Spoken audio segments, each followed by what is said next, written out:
I walked into the packed divorce courtroom where my daughter-in-law sat cross-legged, lips curled in defiance, as her attorney declared coldly, "Her husband has no value, and the assets must be split in half." Whispers rippled through the crowd like waves, but I, the mother who had watched her son lose his legs in a work accident, felt the blood in my veins ignite. She had betrayed the man who once protected her, and now dared to claim the very house he built with his sweat and tears. I tightened my grip on the leather briefcase and strode straight through the stunned silence. The judge froze, eyes wide. "Mrs. Evelyn Hartwell, why are you here?" I set the briefcase on the table, my eyes never leaving hers. "Justice," I said quietly, "has finally awakened." She had no idea what lay inside that case would set the entire courtroom and her whole world on fire. If you're still listening, tell me where you're watching from. Every comment you leave is another mark in this journey. And if this story has touched you, don't forget to hit like so it can reach even further. My name is Evelyn Hartwell, 66 years old, once one of the most well-known female attorneys in Chicago before I left the profession nearly 20 years ago.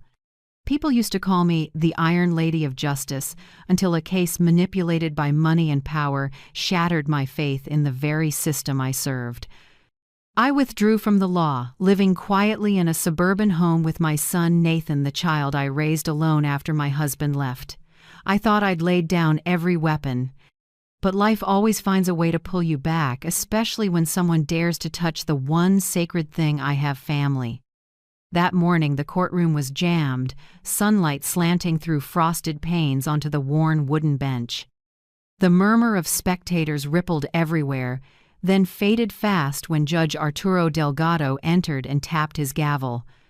I sat beside Nathan, my son, feeling his hand tremble in mine.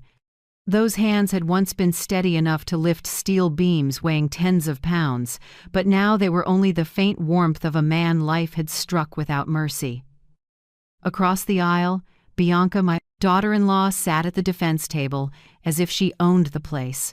She crossed her legs, deep red heels tapping the floor like a taunting rhythm. Her brown waves were perfectly set, her fitted dress flaunting a cold, practiced confidence. Her family sat behind her mother, father, and a younger brother, each wearing the smug look of people who think the ending is already written. Bianca's lawyer, Camille Easton, a woman around 35, stood with the poise of someone sure she'd already won. Her voice carried through the room. "Your Honor, my client, Mrs. Bianca Cruz, seeks a divorce from Mr. Nathan Hartwell and demands an equal division of the marital home as a lawful marital asset." She paused, casting a faux pity glance at Nathan before continuing. "After a workplace accident, Mr. Hartwell is no longer able to work and cannot fulfill the role of a husband or father." Each word landed like a blade. I felt Nathan's shoulders twitch. He dropped his head, jaw clenched so hard I could see the blue vein at his neck. I placed my hand over his, a small squeeze of reassurance. Inside me, anger surged, but after years in courtrooms, I knew anger only seeds ground. I took a long breath, picked up my pen, and began jotting down the holes in their argument. Behind us, whispers rose. Some had recognized me. "Is that Evelyn Hartwell? She was a legend in Chicago." I heard it but didn't turn. I once swore I'd leave this world forever after a case cost me everything: reputation, faith, and even my marriage. But today I knew I couldn't stay on the sidelines. When Judge Delgado looked up, his gaze stopped on me. "Mrs. Evelyn Hartwell, is that correct?" "Yes, Your Honor.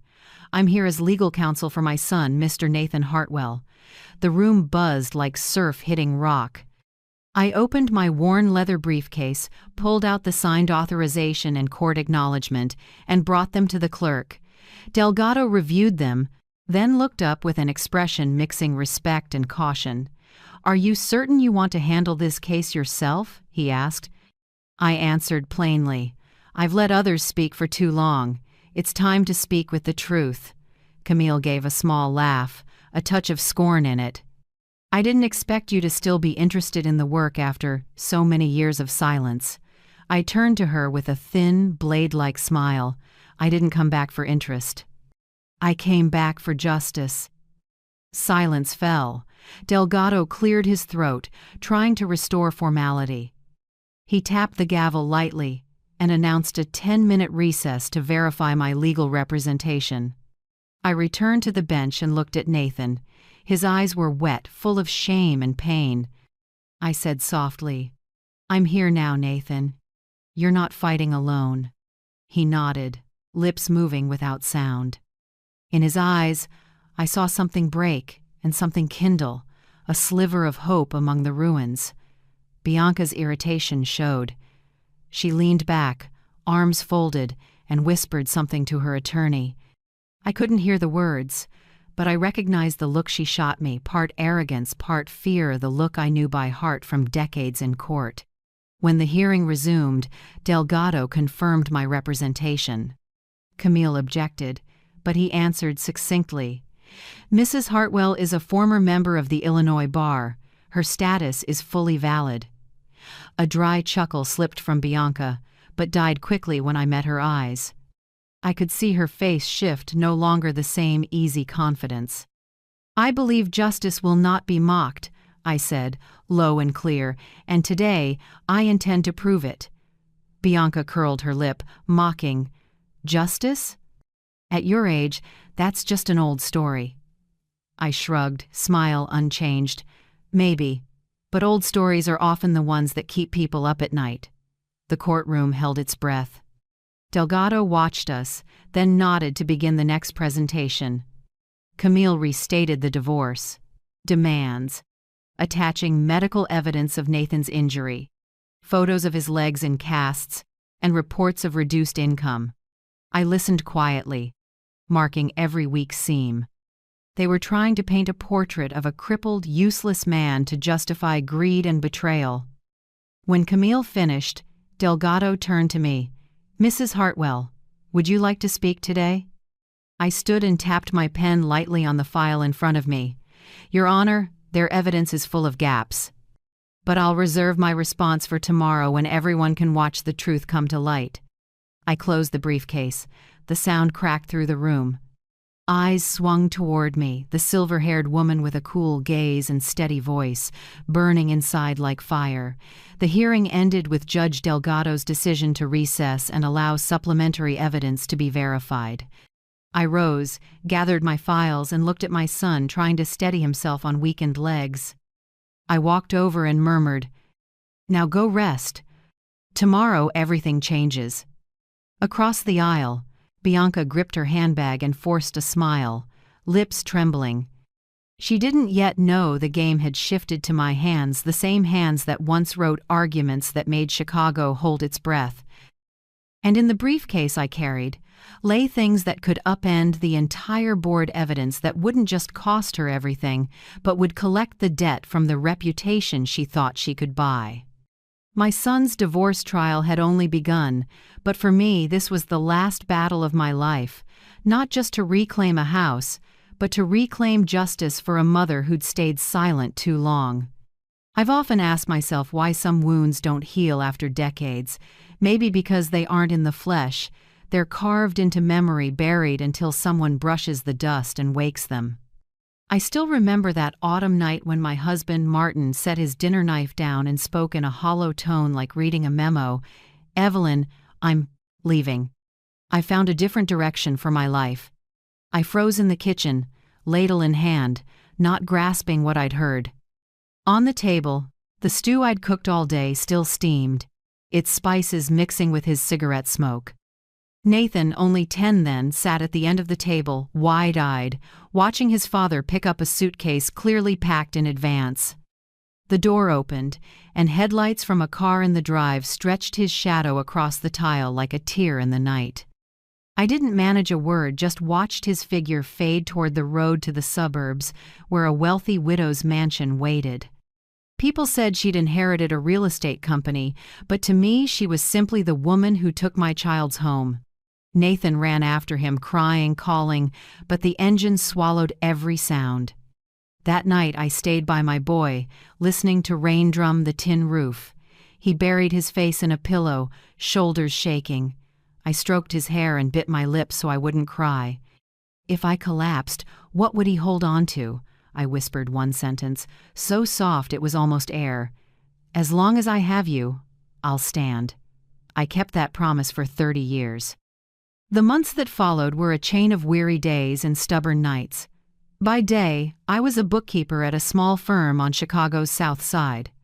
By night, I did the books for a corner store, then a sewing shop, anything for a few extra dollars to cover rent and tuition. Every morning I biked Nathan to school, sometimes wading a flooded stretch of road. Clothes soaked, fingers numb, but his laugh made me strong. Nathan was my solace. He studied hard, never complained. When other kids' dads picked them up, he'd adjust his backpack and say, "It's okay, Mom, it's just us." I can't count the all-nighters we spent over textbooks. I only remember when morning bells rang, I'd sneak a look at his sleepy face and tell myself, this will be worth it. In high school, he dreamed of becoming a civil engineer. I knew it wouldn't. Be-easy college tuition then was higher than half a year of my income, but I wouldn't back down. One afternoon, he noticed my wedding ring missing from the little wooden box. "Mom, where's Dad's ring?" I smiled and kept my voice light. "I traded it for a chance at your future." That night, I heard him crying in his room, and I didn't go in. Some tears have to fall on their own so a person can grow. Then, one April day, Nathan burst through the door with a white envelope, out of breath. "I got in, Mom. Illinois Tech accepted me." I froze for a heartbeat, then hugged him tight. After almost a decade, I cried for joy. In college, Nathan studied and worked construction. He didn't fear sun or mud, and they started trusting him with important tasks. I still sent support money, even if it was only a few $dozen a week. On his visits home, he'd say, "Mom, I'll pay it all back soon, I promise." And he did.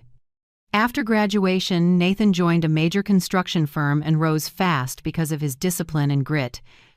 I remember the day he took me to see a suburban lot, the same area we used to pass and admire houses lit up from afar. He said, "I want us to have a place we can truly call home, Mom." We saved every dollar, skipped every luxury. On weekends, I brought lunch to the site. Sweat beaded his brow, but he grinned. "Just a few more months, and you'll have a home of your own." When the little 2-story house was done, Nathan handed me the keys. His palms were calloused, arms sun-browned, eyes bright with pride. "Mom," I promised, "no one will ever throw us out again." I stood in the living room smelling fresh paint, tears spilling. For the first time in years, peace felt real. I hung a small photo on the wall of the two of us outside our old apartment as a reminder of how far we'd come. Those first evenings in the new house, I'd sit on the porch listening to crickets in the quiet sky. Inside, Nathan played soft, jazz, and read on the couch. No more arguments, no more silhouettes walking out into the night. Just the two of us, and the sense that life had finally offered a sliver of fairness. I started to believe old pain had bought today's peace. Nathan said he wanted me to quit working, to rest. I only laughed. I'm not sure I know how to rest. But deep down, I believed the struggle was over. I bought a lavender pot for the kitchen window. Each morning, sunlight filtered through the glass and painted a pale purple on the wall like a blessing. Nathan would tease, "Growing peace, huh?" I'd smile. Peace grows fast if you know how to keep it.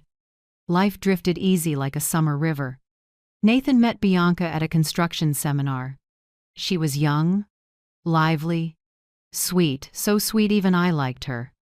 When they married, I believed he'd finally found what he'd missed in childhood. In the early years, I watched them laugh in the kitchen, talk about having a baby, and felt the weight lift. Then Lily was born with her father's bright eyes, and the house filled with laughter. I thought my life had come full circle from loss to renewal. But I was wrong. The peace I thought I was growing was a thin layer of soil over a hidden ravine. Tiny cracks appeared in ordinary places, late-night calls, unannounced trips, Bianca's sidelong glance when I asked about money. I never imagined the happiness I'd guarded with my youth would be smashed by the very woman I'd once called daughter. But that's a later chapter. In that moment, in the first house my son built with his own hands, I still believed peace was real, even if it was the calm before a storm. The accident came on a morning that seemed like any other. Nathan had left early with the lunch I packed. I stayed to tidy up and start dinner. At 7:30 a.m., the phone rang. I remember the tone, long, insistent, and when I picked up, a shaky voice said, "Mrs. Hartwell, I'm the site supervisor. Nathan. He was electrocuted. EMS is taking him to the hospital." I went numb, my body emptied of blood. The phone slipped from my hand and hit the floor with a hard crack. Images crashed over me, his smile that morning, his promise to be home for dinner, the sparkle in his eyes talking about a new project. I grabbed my keys and ran out like someone unhinged. At the hospital, the corridor stretched under harsh fluorescent lights. The disinfectant smell made me nauseous. When the doctor came out, I saw the gravity in his eyes before he spoke. The shock didn't take his life, but the fall from scaffolding more than 30 feet high severely damaged his legs. Nerves and muscle tissue are affected. He may walk, but he'll need crutches for life. It felt like a blade through my chest. The words "for life" echoed. I nodded, keeping steady, but when I looked through the window and saw his legs wrapped from thigh to ankle, tears flooded. For 3 days I stayed at his bedside. When Nathan woke, his first question was, "Mom, can I go back to work?" I held his hand, smiling with a broken heart. "We'll retrain, son. I'm right here." I learned everything the nurses taught: how to massage, muscle, stretch, and set a cane at the right angle. Every day I stood by his bed, lifting his leg inch by inch, counting softly. After the nurses left, I washed him, changed bandages, and quietly taped notes around the house. "Don't quit. You still have Mom." At first, Bianca came regularly. She brought chicken soup, fruit, even arranged flowers by the window. Whenever anyone entered, she took Nathan's hand and whispered, "I'll always be with you, no matter what." I wanted to believe. I looked at them and saw my younger self with Martin Faith still untouched. But faith is a thread fragile enough to snap with a single sigh. The day Nathan was discharged, I set up a room on the first floor for him and installed extra handrails along the hallway. Our once quiet house now had the tap-tap of crutches every morning. During the first meals after he came home, Bianca still smiled, checked on him, even fed him bites. But within a few weeks, that smile vanished. One evening, as I brought a plate of fish to the table, Bianca glanced at her phone and frowned. "I have to step out for a bit. You two go ahead and eat." Nathan stayed quiet. When the door closed, I heard his spoon touch the plate with a soft clink. "Mom, she's probably tired. There's a lot on her." I didn't answer. I just looked at my son, saw him try to smile, and saw the sadness in his eyes, like a winter lake. Meals grew heavy. Bianca started leaning on excuses: work, friends, a personal project. I never knew what was true, only that Nathan spoke less and less. Many mornings, I found him sitting on the porch with a cold cup of coffee, watching cars go by. One June afternoon, when Nathan said he wanted some fresh air in the yard, I offered to ask Bianca to help push his chair. She was doing her makeup in the bathroom. Her voice drifted out. "He doesn't need me. You can take him." I stood still for a beat, then quietly did it myself. I helped him into the yard and spread a small blanket on the grass. Nathan looked around and forced a smile. "It's okay, Mom. She just needs time." I smiled back, but it felt like a stone was pressing on my chest.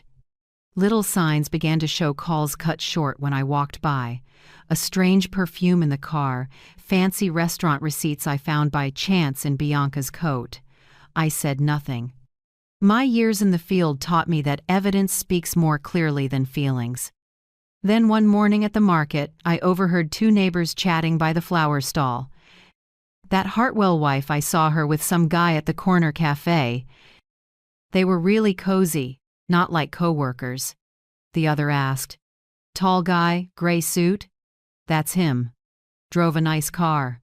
I stood behind them, gripping my tote until the green onions snapped. I walked on without a word. That night, when Bianca came home, I set dinner like usual. She ate a few bites and pushed the plate away. "The fish is a little fishy, Mom." I just said, "Yeah, probably because I bought it late." But in my head, the doubts were lining up into a clear picture. I started logging when she left, who called, and when she returned. Not to control her, but because my gut told me a storm was coming. I'd seen that look before, the look of someone searching for an exit from a relationship, but not with honesty. Near midnight one night, I was making tea when I heard whispering from Lily's room, my granddaughter. Bianca's voice was soft but sharp as a blade. "Do you remember what I told you? Tomorrow, if the teacher asks, you say you want to live with me. Got it? You can't stay with a sick person forever." Lily's voice was tiny, choked. "I don't want to lie. I love Dad." Bianca's tone hardened. "If you don't listen, we'll lose everything. Is that what you want?" I stood in the hallway, heart pounding. My hand shook around the teacup, hot liquid burning down my wrist. Watching a mother force her 8-year-old to lie for custody made me want to burst in and scream. But I couldn't. I backed away into the dark. Every skill from my years as an attorney rushed back cold and precise. I understood. I had just heard the first proof of a legal scheme carefully planned to seize both assets and a child. I didn't sleep that night. I sat in the living room under a soft yellow lamp.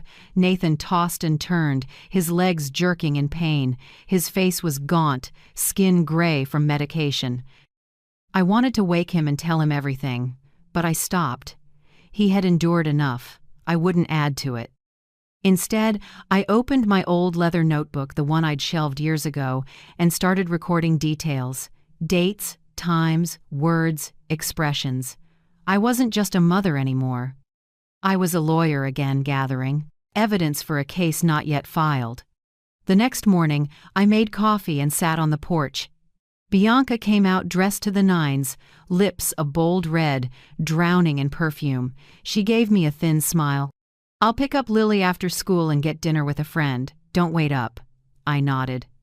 "Go ahead, Bianca. And take care of yourself." She glanced up, surprised for a split second, then walked away. When her car disappeared around the corner, I took a sip of bitter coffee, hands resting on the open notebook. The sun was bright outside, but inside me was only cold. I knew the storm had truly begun, and this time, I wouldn't let it sweep away what I'd already lost once, because this fight wasn't just about splitting a house. It was about guarding the soul of the child who carries the Hartwell name, the only one in this home who still knows the difference between truth and pretense, love and calculation. And I, the one who once vowed, "As long as I have my child, I'll stand," now had to keep that promise again, not just for Nathan, but for Lily. That afternoon, the Chicago sky was a solid gray, low clouds sagging like they were ready to burst. I was warming up chicken soup when the doorbell rang, rapid, impatient. I wiped my hands on my apron and went to the door. As it opened, an expensive perfume washed in with Bianca's icy voice. Behind her stood a young woman in a gray suit, sharp features, eyes cold as metal. I knew who she was the second I saw her. Camille Easton, an attorney who handles high-asset divorces, someone I'd faced in a property dispute 15 years ago. I won that time.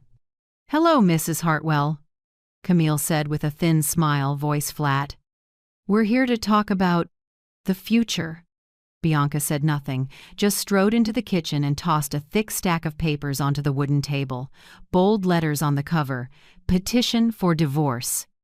I looked down. Steam from the soup rose into the scent of fresh paper and ink, forming a tight, choking smell. "This is a draft of the divorce," Camille said, flipping pages like a demonstration. "My client, Mrs. Bianca Cruz Hartwell, demands an equal split of the house, monthly support, and full custody of Lily." Nathan came in from the living room, leaning on his crutch. His face went pale. "Split the house?" he repeated, voice tight like he'd swallowed a stone. "I built that house." You built it," Bianca cut in. "But I live there. I contribute. And I'm not going to spend my life taking care of a cripple." My heart clenched. That word cripple fell from her mouth like a knife.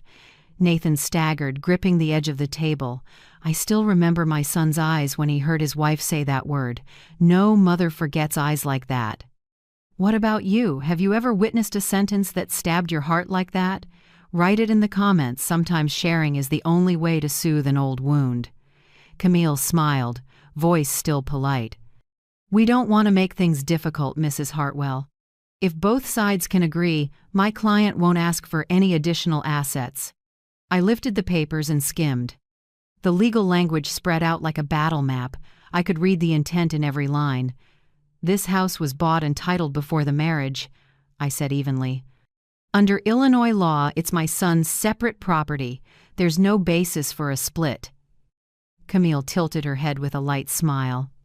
"I know you practice law, and I respect that. But I'm sure you haven't forgotten the doctrine of commingling assets. When a house is used as the marital residence over time, with investment or improvements made by both parties, money or labor, it can be considered a marital asset." She finished and flicked a glance at Bianca. A little victory signal. I nodded slightly, feeling that old mix of anger and clarity. They were trying to erode Nathan's ownership with a loophole, commingling the same. A tactic I'd seen countless wealthy people use to strip assets from the vulnerable. Nathan clutched the chair arm to steady himself. "What are you saying, Bianca? We can—" She turned to him, voice hard as stone. "Don't you get it? I'm done. You're not the man I married. I won't live with a burden." A sharp crash. Nathan had dropped his glass. Water spread in streaks, shards of glass glittering under the kitchen light. He bent, but his hands shook, and his crutch slipped. I rushed to catch him while Camille gathered her papers and backed toward the door, as if chaos was contagious. I looked up at Bianca. "You really think you can get custody of Lily after this?" Bianca sneered. "The court will decide, and I have a better lawyer than you." That line took me back to my courtroom days, how the most confident people were usually the ones about to fall the hardest. I set the papers back on the table and said calmly, "Then let justice speak, Bianca. But before that happens, I suggest you think this through." Camille tugged her client's sleeve and whispered, "We should go." Bianca adjusted her handbag, gave me one last look, and left. The trail of her expensive perfume stung the air like smoke. When the door closed, Nathan dropped into a chair, face drained. I crouched to pick up the shards. Tiny pieces bit into my fingertips, but I didn't feel pain, only cold. "Mom," Nathan's voice cracked. "What did I do wrong for her to change this much?" I looked up at my son, once strong and sure, now curled in on himself like an abandoned child. I set a hand on his shoulder and spoke softly. "It's not your fault, Nathan. Some people only love when life is easy. It's hardship that shows who's real." He bowed his head, tears falling onto the back of his hand.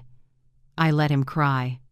Some pain has to leave through tears, or it will harden and kill the soul. When he calmed, I cleaned the kitchen. The yellow light fell across the table. Dotted with water, the stew had gone cool. The air held the scent of fresh paper. I washed the glasses, put everything back in place, a small ritual to keep myself upright. That night in my office, I opened old files. I remembered clearly. The house was bought with Nathan's money before the wedding. The deed was in his name alone. I needed to find everything, receipts, contracts, bank statements, anything proving there was no commingling. I worked late, writing and calculating. My memory, the one people once said misses nothing, snapped back, crisp and cold like when I stood before juries. I laid out a plan. Step 1, review the deed, tax records, and material invoices. Step 2, check recent remodel bills mostly paid from Nathan's personal account. I remembered that. Step 3, compare Bianca's credit card statements. Did she truly contribute to this house or just spend on herself? I logged each item, careful down to the period. But I knew proving ownership wasn't enough. To knock down Bianca's plan completely, I needed motive why she wanted a divorce now. There was only one answer in my mind: an affair. Neighbor gossip, restaurant receipts, unfamiliar perfume, secret calls, pieces of a puzzle. I had to fit them into a picture that couldn't be denied. The problem was, I couldn't do it all myself. I needed someone who knew how to follow trails and gather evidence without tipping off the other side. Someone discreet, who understood the law, and most of all owed me a favor. Leaning back, twirling a pen, a name rose from the past like a ghost. Darius Cole. I hadn't contacted him in over 20 years. Darius had been a private investigator I partnered with on tough cases. He could find truth in details that looked like nothing. Thanks to him, I once won a case that freed a woman from an abusive marriage and kept her home intact. He left the field after that, moved to the western suburbs, and opened a small watch repair shop. I never thought I'd need him again, but that night, with wind pushing through the window and the clock ticking like a cold heartbeat, I knew I had no choice. I picked up the phone, hesitated for a few seconds, then dialed a number I thought I'd forgotten. 3 rings, then a click. A low, smoke-rough voice. Darius Cole. I drew a breath, slow and steady. It's me, Evelyn Hartwell. Silence stretched on the line. Then a soft chuckle, surprised and a little sad. I thought you buried my name with the past. This one's serious? I answered, each word heavy. Not just serious, personal. I need your help one last time. A sigh. Then Darius said, let me guess, justice again. No, I said, looking out at raindrops starting to spatter the glass. This time, it's family. When the call ended, I sat in the dark listening to wind in the trees. Fear and resolve blended inside me, sharp and burning. The real fight had begun. And I, Evelyn Hartwell, would not let anyone steal what my son built with blood, sweat, and legs that will never be the same.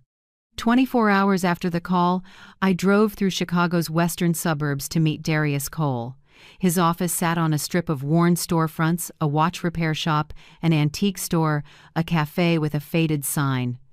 The glass door was cloudy, still bearing the old, faint lettering, D. Cole, Private Investigations. When I pushed the door, the smell of smoke and old leather hit me familiar and aching. Under a warm yellow lamp in the small room, Darius sat behind a battered wooden desk, white shirt gone gray at the collar, a half-burned cigarette in his fingers. He squinted through the haze. Evelyn Hartwell, he said with a crooked smile, you still look like someone who's never taken a day off. I set my bag down and Saturday. We both know rest is a luxury. He stubbed the cigarette and leaned in. So, what is it this time? From your voice yesterday, sounds like more than a case. I opened my bag and pulled out a few notes. It's not. It's family. I told Darius everything: Nathan's accident, Bianca's change, the way she'd begun to manipulate an 8-year-old to set up the court. I laid out details, words, expressions, everything I'd observed. My voice roughened every time I said Lily's name. Darius listened, nodding, fingers tapping the desk. When I finished, he sighed. She's building a record for herself. Divorce, asset split, then custody. You're right, this isn't just betrayal. I nodded. I need evidence, clear, legal, heavy enough to make any attorney blink. She's cheating, I'm sure of it. I need you to find him and everything around it. Photos, transactions, meeting spots, but Lily stays out of it. No matter what, don't drag that child in. Darius went quiet for a long beat. "I understand," he said, pulling a small notebook from a drawer and jotting a few lines. "I'll start where trails are easiest: credit cards, appointments, hotel cameras. Someone like Bianca, once she crosses that line, leaves a glittering path on her way down." I managed a faint smile, but it didn't lift the weight. "We're old, Darius. I don't need a win for my name. I just need to protect my home." "You protected half this city," he said, voice low. "One little house won't beat you." We agreed. He'd tail Bianca quietly and document everything. I gave him Camille Easton's card so he could identify the friends and fixers around her.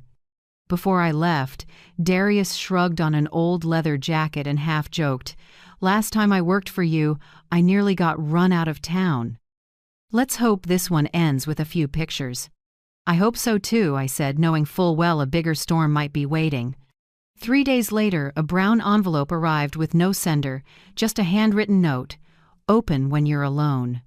I waited until Nathan was asleep and the house was silent, then locked my office door and flipped on the desk lamp. Light washed over the envelope, picking out the creases. I opened it carefully. Inside was a stack of photos, clear shots, nighttime frames, neon reflecting off wet pavement. In the photos, Bianca had her arm around a tall, silvering man in a black suit, walking out of the Lakeview Crown Hotel, one of those places reserved for executives, and the well-heeled. Both were smiling, faces close. In the last shot, he held the car door for her, hand on her back in a way that was intimate to the point of brazen. Behind the photos was a packet: round-trip tickets from Chicago to Miami, high-end restaurant bills, bank statements with large anonymous transfers, and a membership card for an exclusive golf club under the name Preston Vale. I flipped through each page, and my heart turned to ice. I knew that name. Preston Vale real estate businessman, once splashed across the news for a string of scandalous romantic deals. Darius had even scrawled a note in his messy handwriting. Vale is notorious for luxury sponsorship cars, bags, houses, in exchange for which, when things sour, he uses contracts and the law to take everything back. Calling him the man who skins his lover's assets wouldn't be wrong. I set the photos down and tilted my head back, the room suddenly stifling. Bianca, the woman who once beamed on her wedding day, holding Nathan's hand and swearing forever, was now stepping into that ruthless game, willing to burn our home for fame and money. I folded the photos, slipped them into the envelope, and locked them in the safe. Nathan could not see these. His heart had been hurt enough. I knew that if he learned his wife was in another man's arms, he would crumble completely. I needed to keep this secret at least until I could turn it into a lawful weapon. That night, I opened my notebook again and drew an evidence map. Arrows linked the details: infidelity motive to divide, assets, motive scheme, to force the child to lie, forcing the child to lie, plan to seize custody, everything connected like a precise system that could collapse if the right pin was pulled. I needed that pin. At the top of the page, I wrote 3 bold words: objective, the truth. The next day, I met Darius at the old cafe by the river. He arrived 10 minutes late, coat soaked with rain, but still smiled. "Told you this one's worth coming out of retirement." He handed me another file, thinner, but it took my breath when I opened it. Inside were printed internal hotel emails showing Bianca had booked under the alias C. Rivera, with a note, paid with Vale's card. There was also a dinner bill from Le Jardin Rouge main course, double filet mignon, and 2 glasses of French wine totaling nearly $400. "I found more," Darius said, lowering his voice. "Vale's in a financial squeeze. He's done this with at least 3 women, put assets in their names, then used the law to claw them back. I suspect Bianca is the next mark, or an accomplice if she knows." I looked out through the rain-dappled window, city lights blurring on the river. "A woman like Bianca will never be the victim," I said quietly. "She calculates. She thinks she's running the board. "And you?" Darius asked, lighting a cigarette. "I don't play," I said. "I end it." He chuckled and coughed through the smoke. "Still the Evelyn Hartwell I know. That evening at home, I rechecked everything. I had proof of infidelity, photos, receipts, plane tickets, irregular financial trails, transfers from Preston Vale. Potential witnesses, hotel staff, limousine driver, golf club employee, proof of coercing a child to lie, the overheard conversation I recorded. I sorted them by category, labeled them, and stored them carefully in the safe. Each time the lock clicked shut, the metal thud felt cold but powerful, like the seal of justice. I knew what I had could flip the trial, but I wasn't ready yet. Everything had to be perfect, no loopholes, no easy rebuttal. I sat and made another short list. Witnesses to subpoena. Lakeview Crown front desk clerk handled the C.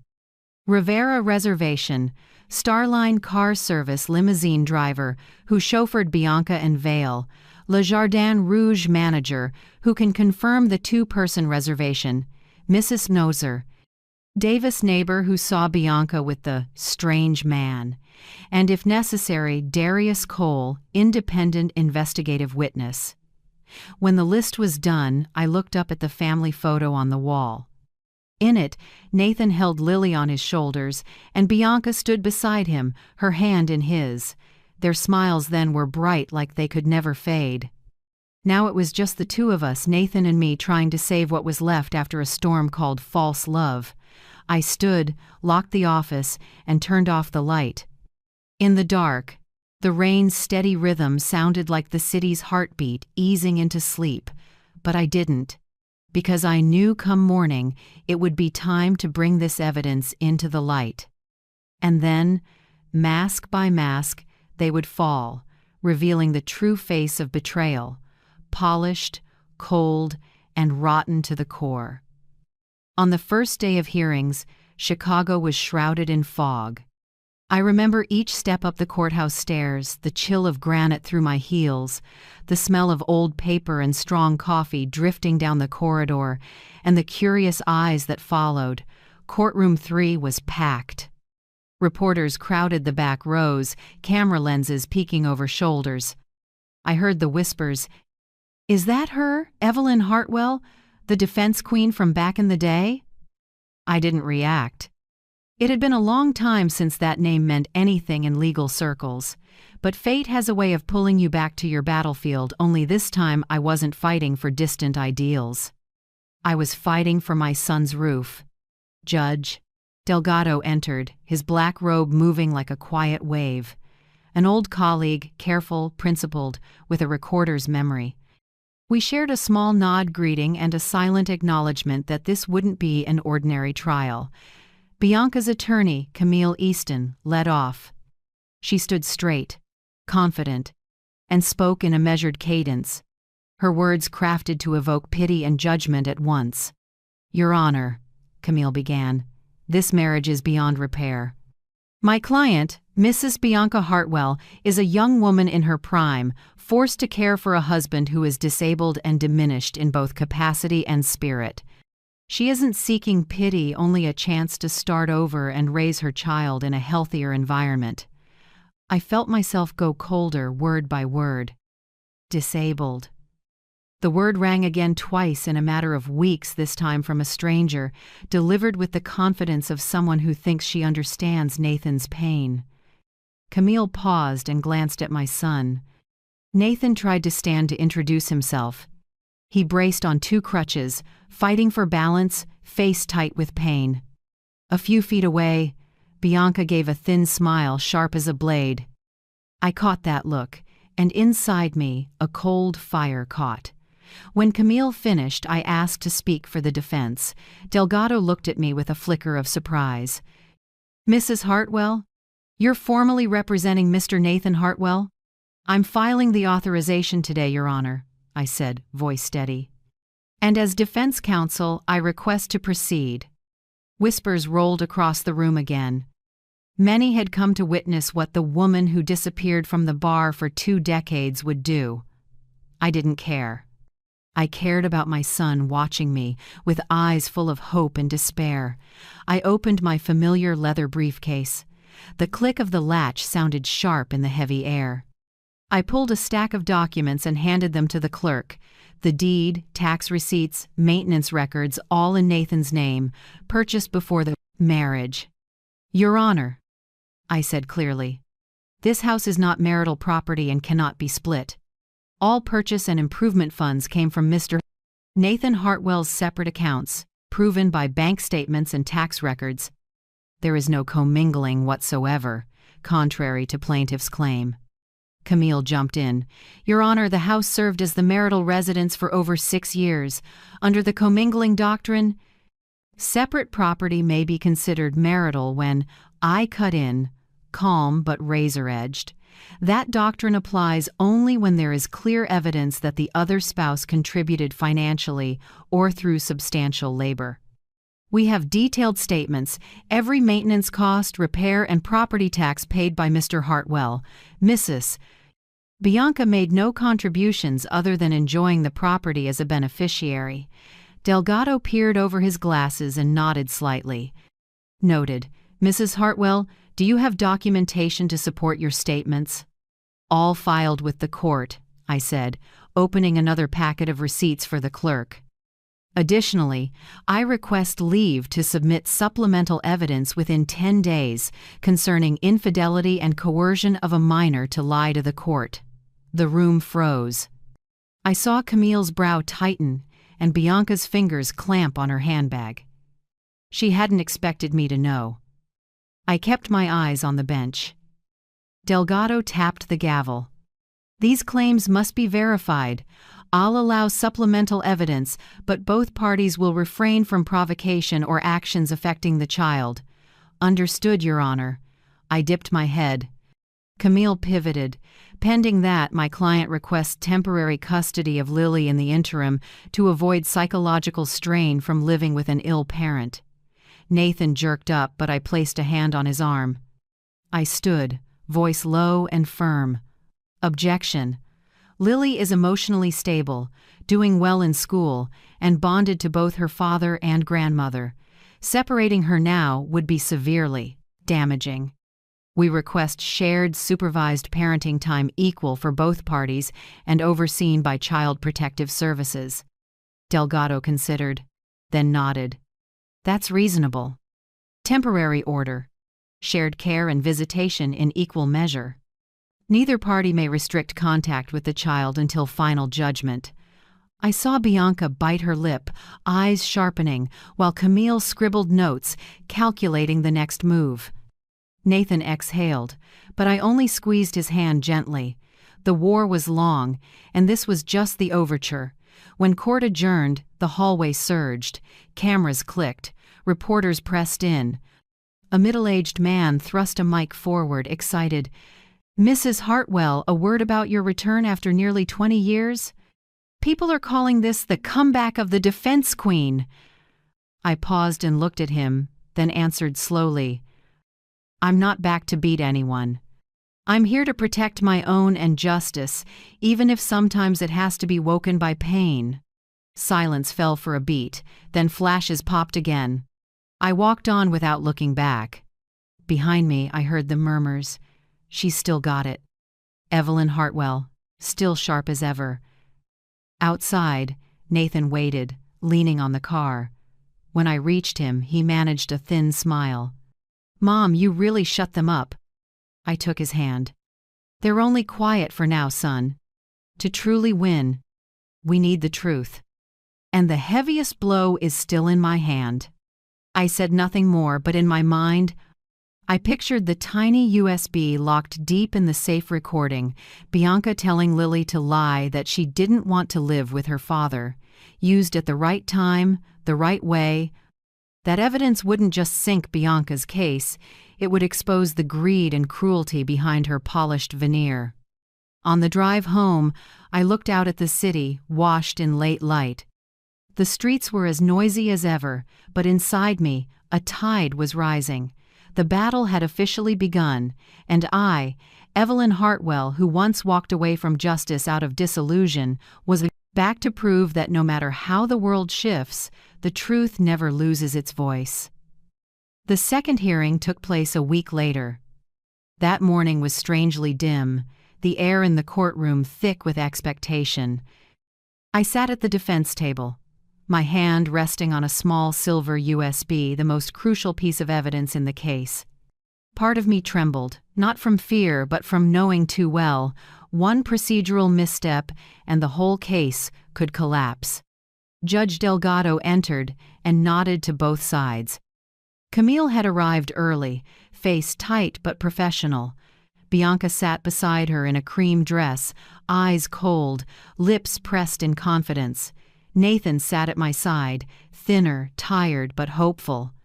As court began, Camille rolled out more arguments about Nathan's psychological instability after the accident and the need for Lily to live in a more stable environment. I listened, noting every weak seam. When Delgado asked, "Defense anything to add?" I stood. Chairs creaked, the room hushed. I opened my briefcase and took out the sealed USB. "Your Honor," I said, slow and clear, "I submit supplemental evidence and audio recording captured in Mr. Nathan Hartwell's home, demonstrating Mrs. Bianca Hartwell's coercion of a minor to lie to the court." Camille shot up. "Objection, Your Honor. The source is unverified, and recording my client without consent violates her privacy." I met her eyes, calm. "Your Honor, the recording was made in a shared area of the home where Mrs. Bianca had no reasonable expectation of privacy. Furthermore, the purpose wasn't to invade privacy but to protect the best interests of a child in accordance with the Illinois Child Protection Statutes." Delgado signaled the clerk to take the USB and play it. My heartbeat stayed slow and even. A little static, and then Bianca's voice, cold and clear. "You have to remember, Lily, when they ask, you say you don't want to live with your dad, okay? If you say anything else, they'll think I'm the bad one, and they'll take you from me." Then, Lily's voice, trembling and small as a breeze, "But I love Dad. I don't want to lie." A light slap sounded, and Bianca's voice hardened. "Don't argue with me. If you love me, you have to help me. Just say it and you'll stay with me forever."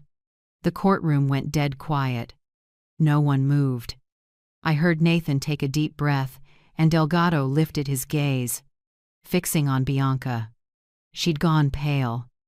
She jumped up and screamed, "I was set up. She manipulated my child. This is staged." Camille tried to steady her client, but her voice shook. "Your Honor, we move to exclude this evidence. It lacks authentication and may have been edited." I stood again, voice level, blade sharp. "Your Honor, the audio comes directly from the family's internal security camera system, auto-saved with timestamps and certified by an independent technician. It also includes the child's voice, the person directly affected. Submitting this evidence is lawful and solely to protect the truth and the rights of a minor." Delgado studied me, then turned to Camille. "Miss Easton, any further objection?"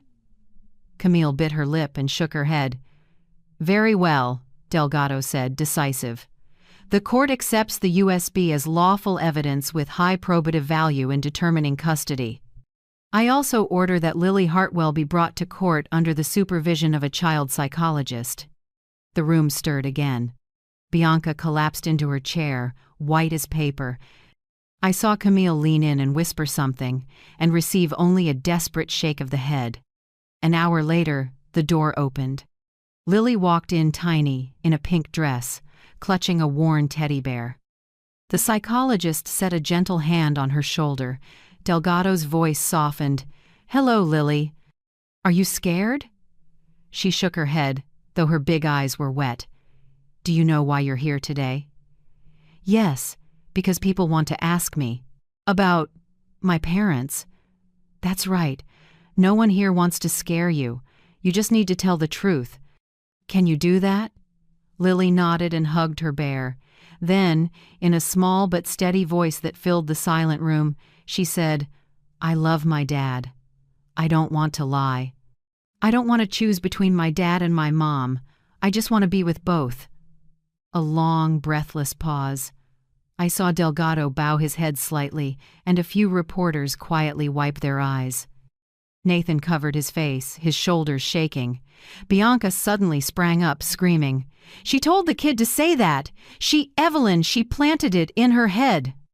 I'll sue you for invasion of privacy." I stayed seated and looked at her with a calm, almost cold gaze. "No, Bianca," I said softly. "She just said what she truly feels. And you just showed this court you're willing to trample a child to get what you want." Delgado rapped the gavel, voice stern. "Order! I will not allow anyone to threaten or attack a minor witness. Mrs. Hartwell," he turned to me, "the court recognizes your effort in presenting this evidence lawfully. The recording will be treated as highly probative in determining custody." The gavel struck 3 times, echoing off the walls, spreading through the room like the heartbeat of justice. Camille bowed her head and gathered her papers. Bianca sat frozen, lips trembling, unable to speak. Her family seated in the back row kept their heads down. No one dared look up. Nathan turned to me, tears running down his cheeks. "Mom, I can't believe it. Can I really get Lily back?" I took his hand and squeezed. "Not get back, son. She's finding her way home." I stopped there, even though I still held heavier evidence receipts, photos and bank statements from Preston Vale. I didn't submit more. Not out of fear, but because the decisive blow must land at the right moment. Now the truth had spoken, and I wanted it to ring out pure, untainted by half spite. The hearing ended in silence. No one left right away. Everyone seemed to be processing what had just happened. I stepped out and felt a rush of cold air. In the hallway, reporters were waiting. Flashes popped and questions fired. "Mrs. Hartwell, have you really come back? Do you plan to practice again after this case? People are calling this the rebirth of the defense queen. What do you think?" I stopped, squinted against the lights, then simply smiled. "I'm not back," I said, voice low but warm. "I'm just standing where I'm supposed to, between the truth and a child who needs protection." The hallway went quiet again for a beat. Then cameras flashed, capturing me walking through the whispers, shoulders straight, silver hair catching the ceiling lights. On the courthouse steps, Nathan was waiting. He looked at me with a mix of gratitude and amazement. I set my hand on his shoulder and smiled. "See? Sometimes we don't need to shout to win. We just let the truth speak for us." Behind us, I heard the first light drops of rain on the cold stone steps. For the first time in years, I felt lighter. Lighter because justice, the thing I once lost faith in, had just spoken in the clear voice of an 8-year-old child. And I knew the fight wasn't over, but the scale had begun to tip toward the light. The third hearing opened under a heavy mood, unlike the first 2. Reporters packed the hallway, lenses aimed at the courtroom door. Everyone knew today was evidence day, when both sides would lay out everything that could decide the divorce. I arrived early with few papers, just a black briefcase and 3 witnesses, people whose testimony alone could change the outcome. Delgado sat upright and tapped the gavel to begin. Camille wore her usual confident look, but I saw something unsteady in her eyes. Bianca avoided my gaze, hands clenched on her thighs, nails digging into her skin. I stood and spoke slowly.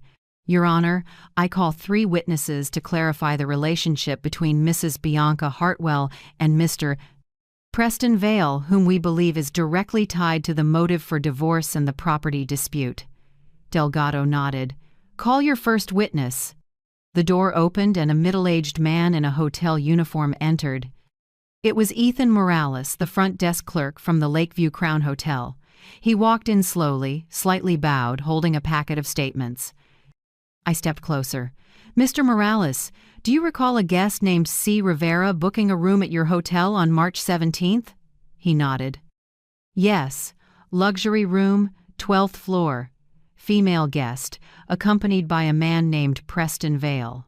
Can you confirm they stayed in the same room?" Yes, ma'am. I was on duty. They arrived around 7 p.m., left the next morning. The courtroom fell silent. I heard reporters' pens scratching. Delgado motioned for me to continue. Did you observe any behavior between them that was intimate or beyond a professional relationship? Mr.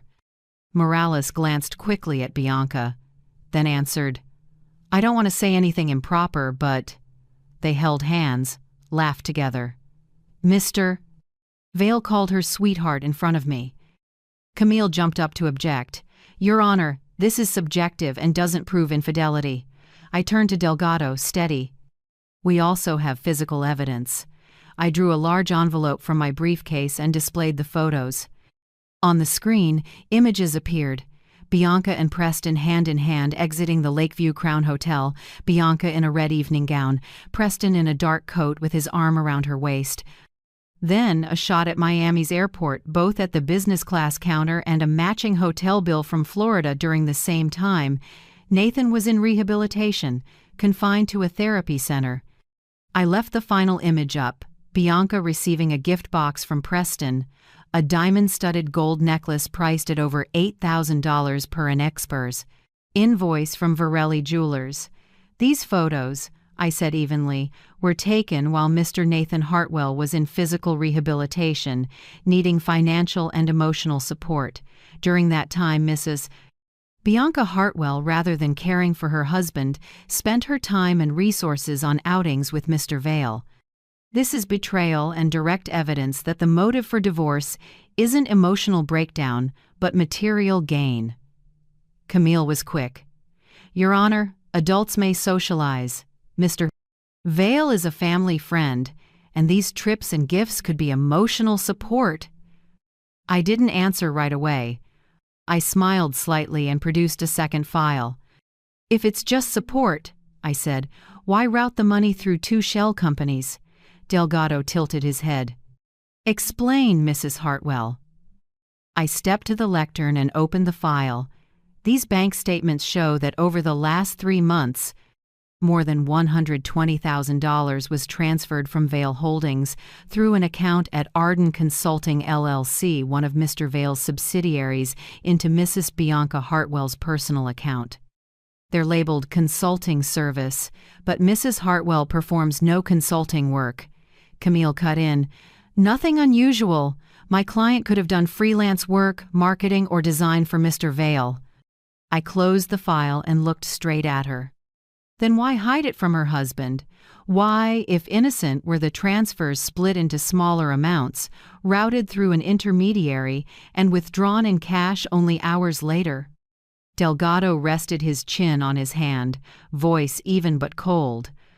A fair question, Mrs. Hartwell. He turned to Bianca. Can you explain why these transfers were concealed? Bianca stammered, lips trembling. He helped me. I was struggling. It was nothing else. Delgado arched a brow. Financial help between friends, I understand, but totaling over $120,000 in 3 months through a shadow account? Do you find that reasonable? Bianca stayed silent. The room sank back into quiet. I could hear my own heartbeat steady and firm. I continued. The court should also note these transfers align with the timing of Mrs. Bianca filing for divorce and seeking half the assets. This is a deliberate pattern, leveraging her relationship with Mr. Vale to build funds for a new lifestyle, what she called financial freedom, in an email to a close friend that we obtained. I paused, then added, the endgame, selling my son's house to free up cash for reinvestment. That's not just marital betrayal, it's a plan to seize property. Camille tried one last counter, voice tightening. Your Honor, we haven't examined Mr. Vale. He can verify these were legitimate investments. Delgado looked to the clerk. Has the court's subpoena to Mr. Vale been served? Your Honor, the clerk replied, all 3 attempts were returned. Mr. Vale left the state of Illinois 2 days ago, with no forwarding address.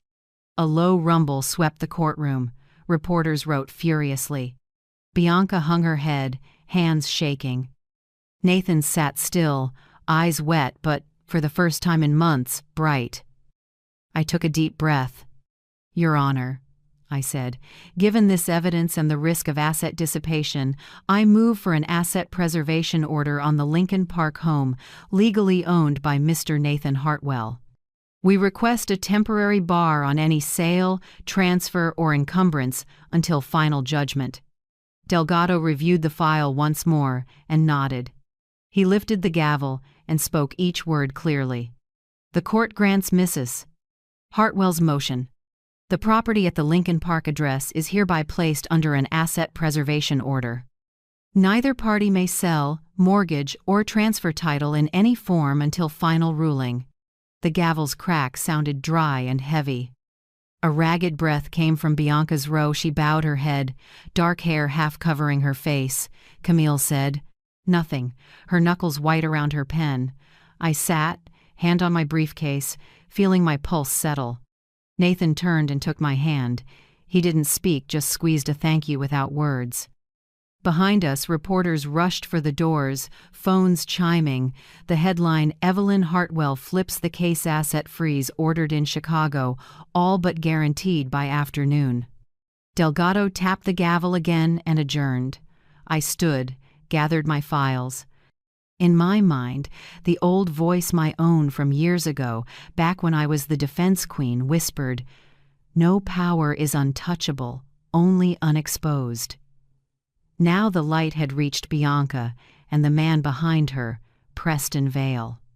And I knew they had nowhere left to hide. Outside the courtroom, the sky had cleared.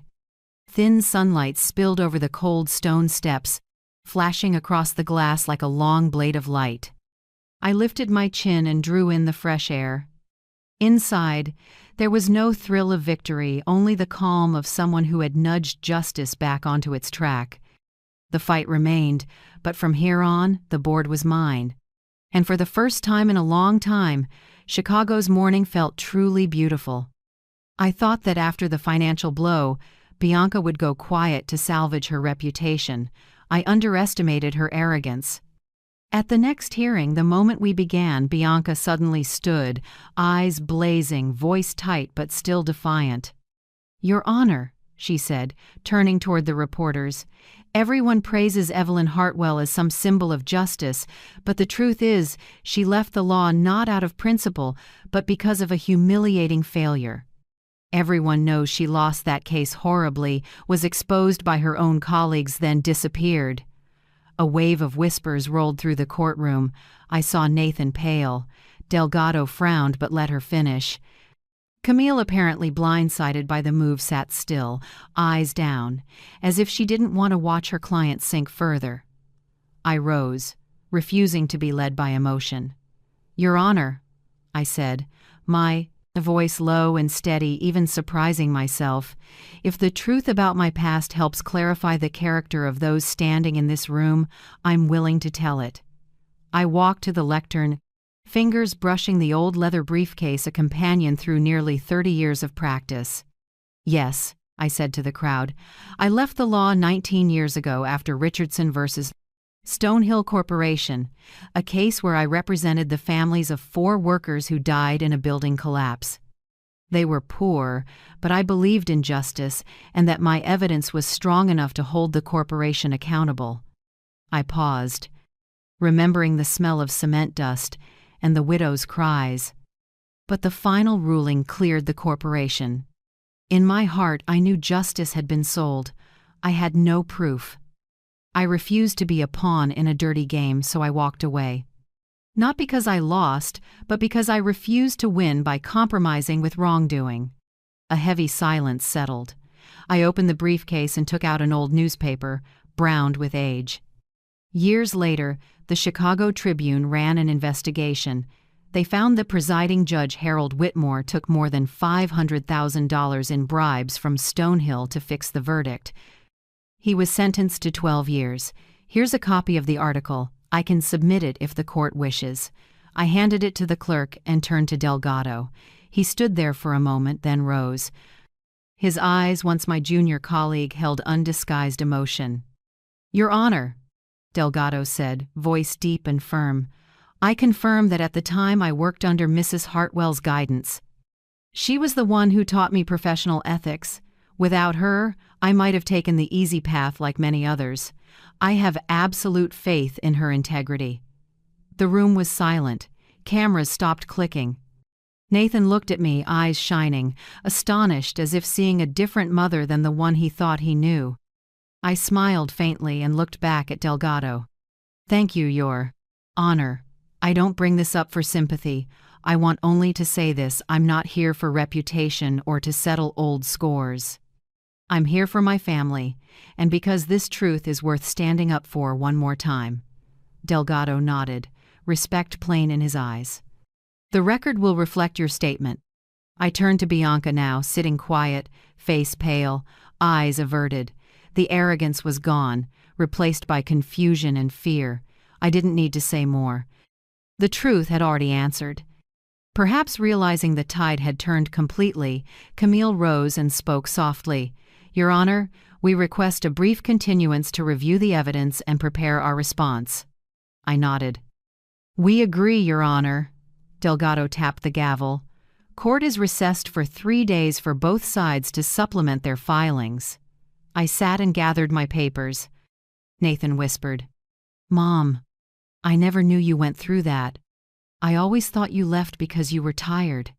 I placed my hand over his and smiled sadly. "No, son. I left to keep something more important than a name, my self-respect. In those brief 3 days, I didn't rest. I spent nearly all my time auditing the financial file, cross-checking every expense tied to Bianca and Preston. I brought in an independent expert, Nancy Kramer, a former IRS auditor. She went line by line through numbers, receipts, and the shadow accounts Darius had traced. "You've built this well," Nancy said, setting the file down. "I can confirm most of Bianca's spending shows signs of laundering. Money comes in, then goes out immediately, leaving no trail. This isn't just a marital ethics issue. It could be a financial crime if the court requests an investigation."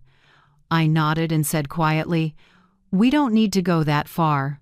Proving she did all of this for money is enough." Late one night, my phone rang. Darius. His voice was rough as ever, but with a hint of satisfaction.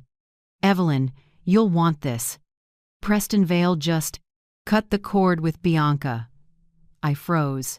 "Cut the cord? How?" "He transferred all personal assets into his sister's name, shut down any credit cards linked to Bianca, and changed his number. My source says he smells a loss coming and wants to slip away from the scandal." I leaned back, feeling relief tinged with bitterness. "A man who lives off other people's money," I said softly, "is always the first to run when the storm hits." Darius laughed gravelly. "You used to say justice doesn't have to shout. It just has to stand. Looks like it's standing again."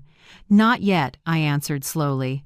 "The last round is when people show who they really are. And you're about to land the finisher?" "I don't need to finish her," I said. "She'll finish herself." Darius chuckled and hung up. I sat alone in my office, the desk lamp glowing over neatly stacked files. A chill October draft slipped in through the window. I glanced at the small photo on my desk. Nathan and me on his engineering graduation day, our smiles bright in the Sunday. I whispered to myself, an old vow returning. "This time, son, I won't let anyone take what you deserve." Far off, the church bells tolled steadily in the night. I closed the file and felt a strange calm. The storm was near, but this time, I held the reins. That morning, Chicago's sky was leaden, and the first winter wind sliced across the courthouse steps as if the weather itself was holding its breath. Courtroom 3 was packed. Neighbors, Nathan's old friends, and strangers who only knew the story from the news all were there. In the back, reporters had their cameras ready, lenses trained on the bench. I walked in with my familiar briefcase. Nathan moved slowly beside me, still on crutches, but his eyes were brighter than ever. Lily sat in the last row with the psychologist, hugging her old teddy bear, the small symbol of hope she'd clung to through the hearings. Bianca was already there. She wore a black suit, makeup carefully done but pale underneath. Camille sat beside her, composed, but her fingers kept worrying a pen, as if bracing for something to come crashing down. When Delgado walked in, the whole room stood. The air was thick. No one spoke. No one breathed hard. Delgado sat down and tapped the gavel lightly. The People's Court of the State of Illinois, the sentencing hearing in the divorce case between Mr. Nathan Hartwell and Mrs. Bianca Hartwell, is now in session. I stood and stepped to the lectern one last time. My voice wasn't loud, but it carried clear, even, and firm. Your Honor, throughout these proceedings, we have provided a consistent chain of evidence from ownership documents and financial statements to witness testimony, proving that the home in Lincoln Park is the separate property of Mr. Nathan Hartwell, purchased and titled before the marriage, with no commingling of assets. All repair, maintenance, and improvement costs have been shown to come from Mr. Hartwell's separate funds. Therefore, Mrs. Bianca's request to split the property has no legal basis. I paused a beat, looked toward Delgado, then continued, my voice dropping lower. Furthermore, the sequence of events in the record shows intentional conduct by Mrs. Bianca Hartwell, an affair with Mr. Preston Vale, receipt of suspicious financial transfers, and the coercion of a minor to lie in court in order to seize both custody and property. These actions not only violate marital ethics but also threaten the child's emotional development. I turned to the back row, where Lily sat, her eyes wide and wet. Your Honor, I said, I'm not asking to win. I'm asking for justice for a child who was forced to lie. The room went silent. Delgado tilted his head, a rare emotion flickering in his eyes. He nodded slightly, then spoke. Thank you, Mrs. Hartwell. Does the plaintiff have anything to add? Camille stood, but this time her voice lacked confidence. Your Honor, my client believes. No need. Delgado cut in, calm but firm. The court has reviewed the record in full. He looked down at the thick stack of papers before him and began to read the decision. Each word rang out clear, cold, and fair, like metal striking stone. After reviewing the entire record, the court grants the petition for divorce between Mr. Nathan Hartwell and Mrs. Bianca Hartwell. Based on proven ownership documents, financial statements, and vetted testimony, the court finds that the home in Lincoln Park is the separate property of Mr. Nathan Hartwell, not part of the marital estate, and his ownership is preserved in full. Regarding custody of the minor child, in the best interest of the child, the court awards joint guardianship to Mr. Nathan Hartwell and Mrs. Evelyn Hartwell. Mrs. Bianca Hartwell is permitted to visit her daughter Lily twice per month under the supervision of a social worker. Mrs. Bianca Hartwell's requests for financial support, including periodic support and division of assets, are denied for lack of legal basis. The court also notes deceptive statements in the testimony of Mrs. Bianca Hartwell and will forward the relevant file to the prosecutor's office for further review. The gavel struck once more, echoing through the hushed room. Then, almost at once, the first sound broke Nathan's sobs. He dropped his head onto my shoulder, his shoulders shaking. Mom, we won. I held my son, flooded with a mix of relief and ache. Not because of victory, but because to reach this day we lost so much time, tears, and a faith once torn to shreds. Lily ran over and wrapped her arms around us both. She hiccuped through tears. Grandma, Daddy, can we go home now? I nodded softly, resting my hand on her hair. Let's go home, sweetheart, our house is still there. A small round of applause rose from the back, at first just a few neighbors. Then the whole courtroom stood, not out of curiosity, not out of excitement, but because fairness had just been restored. Across the aisle, Bianca shot to her feet and screamed, "It's not fair! I can't lose everything like this! I'll appeal!" This court was biased toward her. Camille hurried to pull her client down, trying to steady her, but Bianca yanked away, eyes wild. "She ruined me! Evelyn Hartwell, you destroyed my life!" I looked at her for a moment, then spoke gently. "No, Bianca, you did that yourself when you chose lies over truth." Delgado brought the gavel down hard, voice stern. "Order! If Mrs. Bianca does not comply, she will be removed from the courtroom." Camille bowed her head and whispered something to her client. At last, Bianca dropped into her seat, eyes empty. I saw her shoulders shake, not with rage now, but with despair. Her family quietly packed up, avoiding everyone's gaze.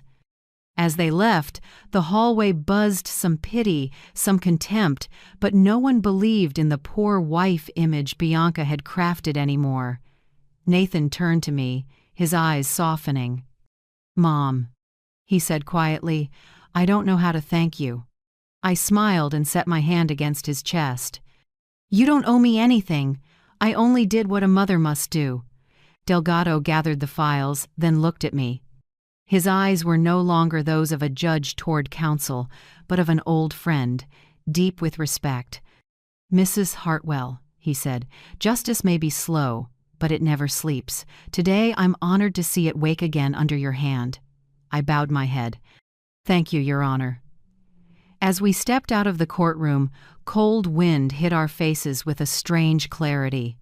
Dry leaves spun underfoot, weak sunlight threaded through gray clouds. I lifted my eyes to the imposing building behind us, the place that once hurt me enough to make me walk away from my career, now the place that closed a circle of justice. I felt no gloating, no triumphant joy, only a quiet sadness. I was sad for Bianca, someone who had everything, but chose to lose herself to greed. I was sad for people like her, who believe money can buy everything, even a conscience. Nathan held my hand tight. Lily walked between us, her small hand in both of ours. She looked up and asked softly, "Grandma, we don't need court anymore, right?" I smiled and kissed her forehead. "That's right, sweetheart. Now we just need love." And as we walked down the stone steps, I knew justice, though it may sleep long, will always wake in the light of truth. November drifted by at an oddly slow pace. After the hearing, the press roared for a week, then went quiet as if the whole city exhaled at once. But in another corner of Chicago, a woman was paying the price for her own choices. Preston Vale vanished from the city. Accounts, companies, phone numbers closed or reassigned. Bianca was left completely alone. I heard from Darius. She moved into a shabby apartment on the south side, sold most of her jewelry to pay legal fees. The people who used to flatter her now slipped away, afraid to be tied to a name that had become a symbol of deceit. As for me, I chose not to look back. No resentment, no gloating. Just a small pity for a woman who had everything, a family, a daughter, a home, but traded it all for hollow glitter. In the days after the storm, I returned to what truly matters: healing. Nathan still had physical therapy every day.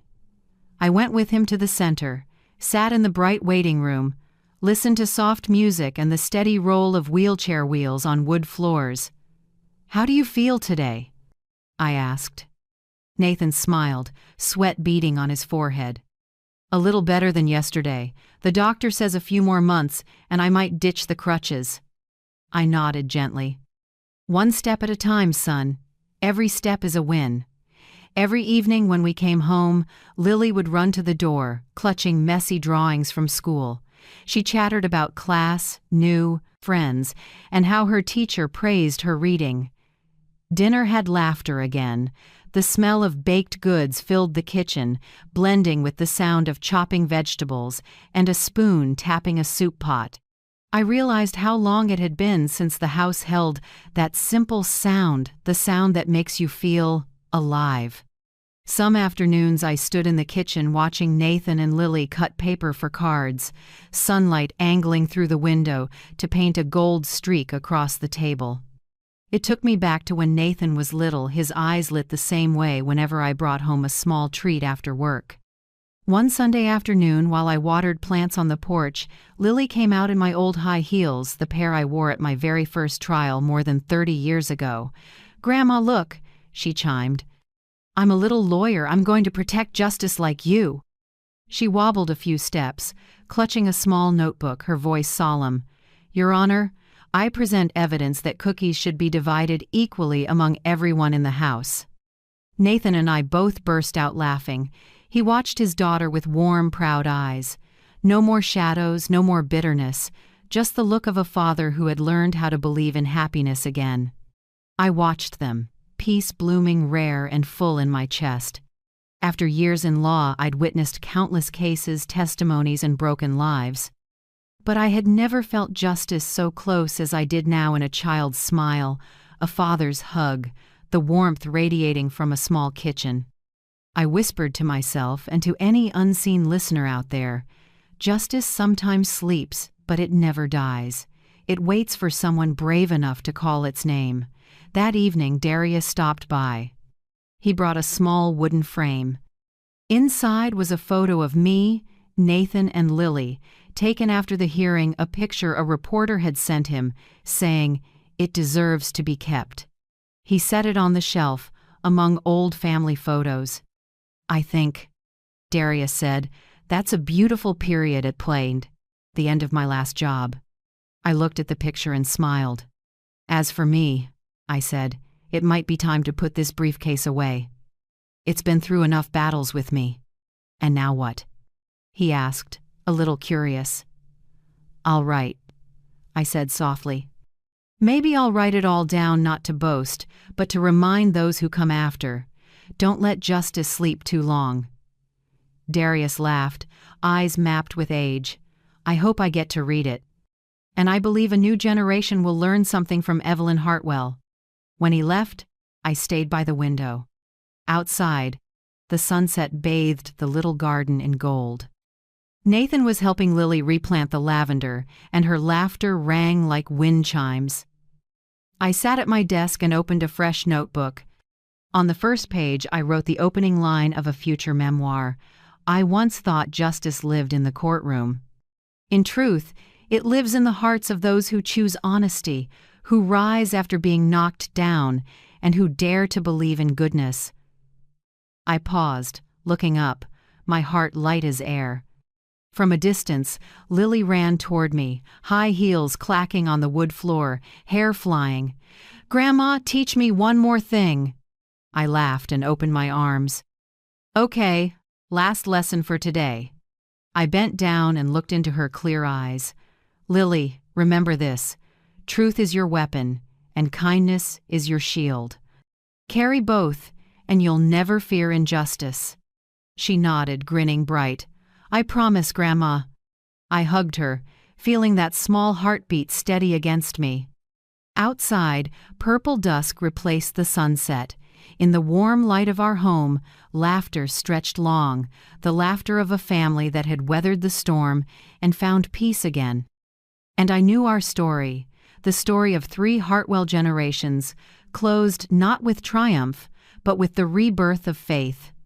This morning, I brewed hot tea, licorice scent drifting through the kitchen. Morning sun slipped through the maple leaves outside, laying soft gold across the table. The house was so quiet I could hear wind at the window and sparrows tapping the eaves, tiny sounds I had ignored for years. In the yard, Nathan took his first steps without crutches. He focused, breathing hard, sweat beading on his brow. Lily stood nearby with a stopwatch, her clear voice ringing out. 1, 2, 3. "Daddy, you did it." Nathan laughed and opened his arms, and she flew into his hug. From the porch, I watched with a swelling pride and gratitude I could barely name. All the pain, all the battles, were for this simple moment. A father standing, a child laughing, and a home still warm. I sat by the window and sipped my tea. Heat traveled down my throat, warming me to my heart. In that moment, I thought of mothers out there quietly enduring, overshadowed in their own homes. I wish they could see this. I wished they knew that one day their voices can be heard and light can return, even if late. On the shelf, the old photo album lay waiting. I opened it. The first page held a picture of me in a black suit, standing before the courthouse, sharp eyes, dark hair, a faint, steady smile. The next page was today. Nathan holding Lily, me beside them, silver hair shining in the Sunday. 2 photos, 2 eras, one meaning: never surrender. I closed the album, my hand resting long on its worn cover. I realized the greatest victory of my life wasn't Delgado's ruling, nor the applause that day.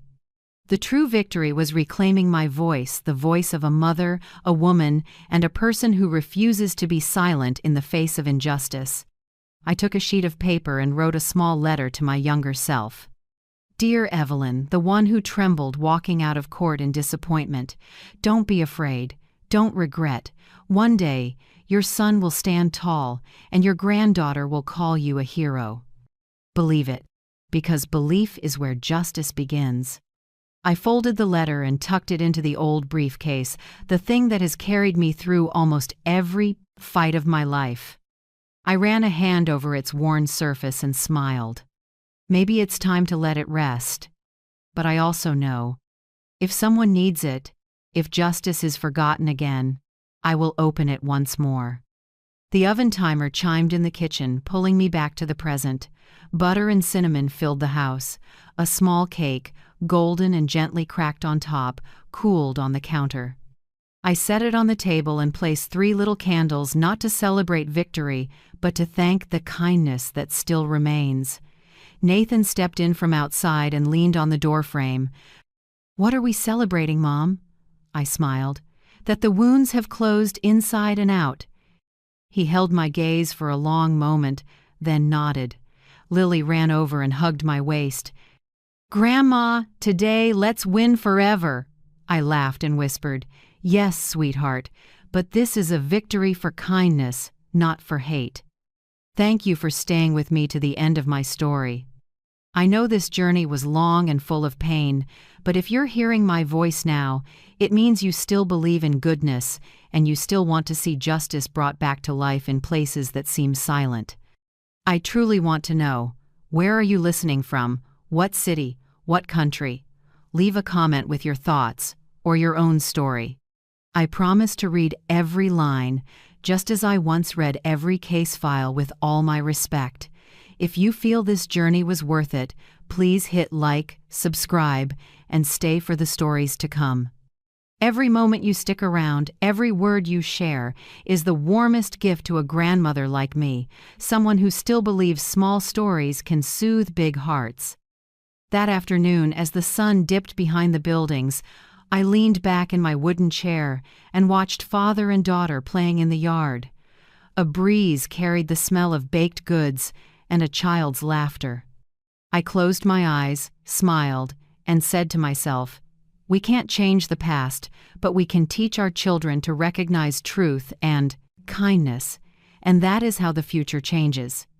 And so my story closed in sunlight, laughter, and the faith that justice, though it may sleep, will always be awakened by hearts that refuse to be silent. The restaurant glowed golden.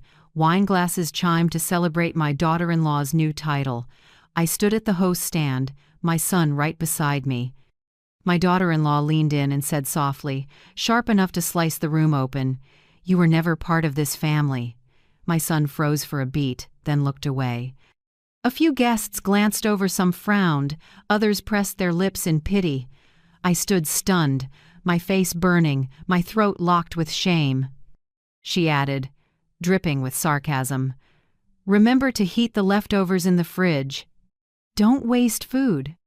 I couldn't breathe thinking of the shirt I'd just ironed for my son this morning and the down payment on the house that's in my name. I let out a bitter laugh.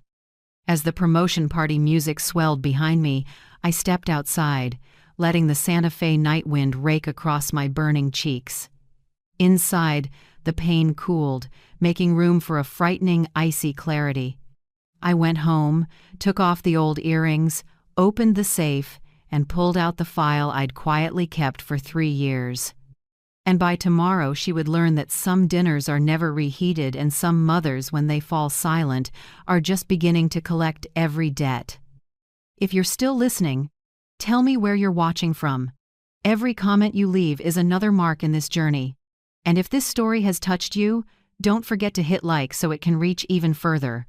My name is Caroline Pierce, 63, living in Santa Fe, New Mexico, in a cream-colored 2-story house I helped my son buy 3 years ago. That night, with the Mirador's music still echoing somewhere in my head, I sat at the kitchen chair, staring at my phone glowing with a text. Suegra, remember to heat the leftovers in the fridge. Don't waste food. That line spelled out plainly meant, Mother-in-law, remember to heat the leftovers in the fridge. Don't be wasteful. No, thank you. No exclamation point. Just a cold command, like I was the help. I looked around the kitchen where everything shined, every tile one I had picked myself. All of it bought from my savings after selling the small house where my husband died. Back then, Ethan told me, Mom, sell the old house. It's too lonely by yourself. Come live with us, Madison and the kids. It'll be happier for everyone. I believed him. I believed I was stepping into peaceful years close to my grandkids, cared for and loved. But tonight, in this bright kitchen with that message blazing on my screen, I understood. I had never belonged to this house. I stood up and took a deep breath. No crying, no shouting. I began clearing the table, each motion like gathering the last pieces of my pride. Glasses rinsed, towels hung, stovetop wiped dry. I opened the fridge, looked at the half-eaten rotisserie chicken and a few cold fries, and chuckled. Madison was right, I wouldn't let them go to waste, just not the way she imagined. I walked to my room and turned on the desk lamp. On the shelf sat a photo of my husband, Robert, who passed 8 years ago from a stroke. Robert, I whispered. I kept my promise.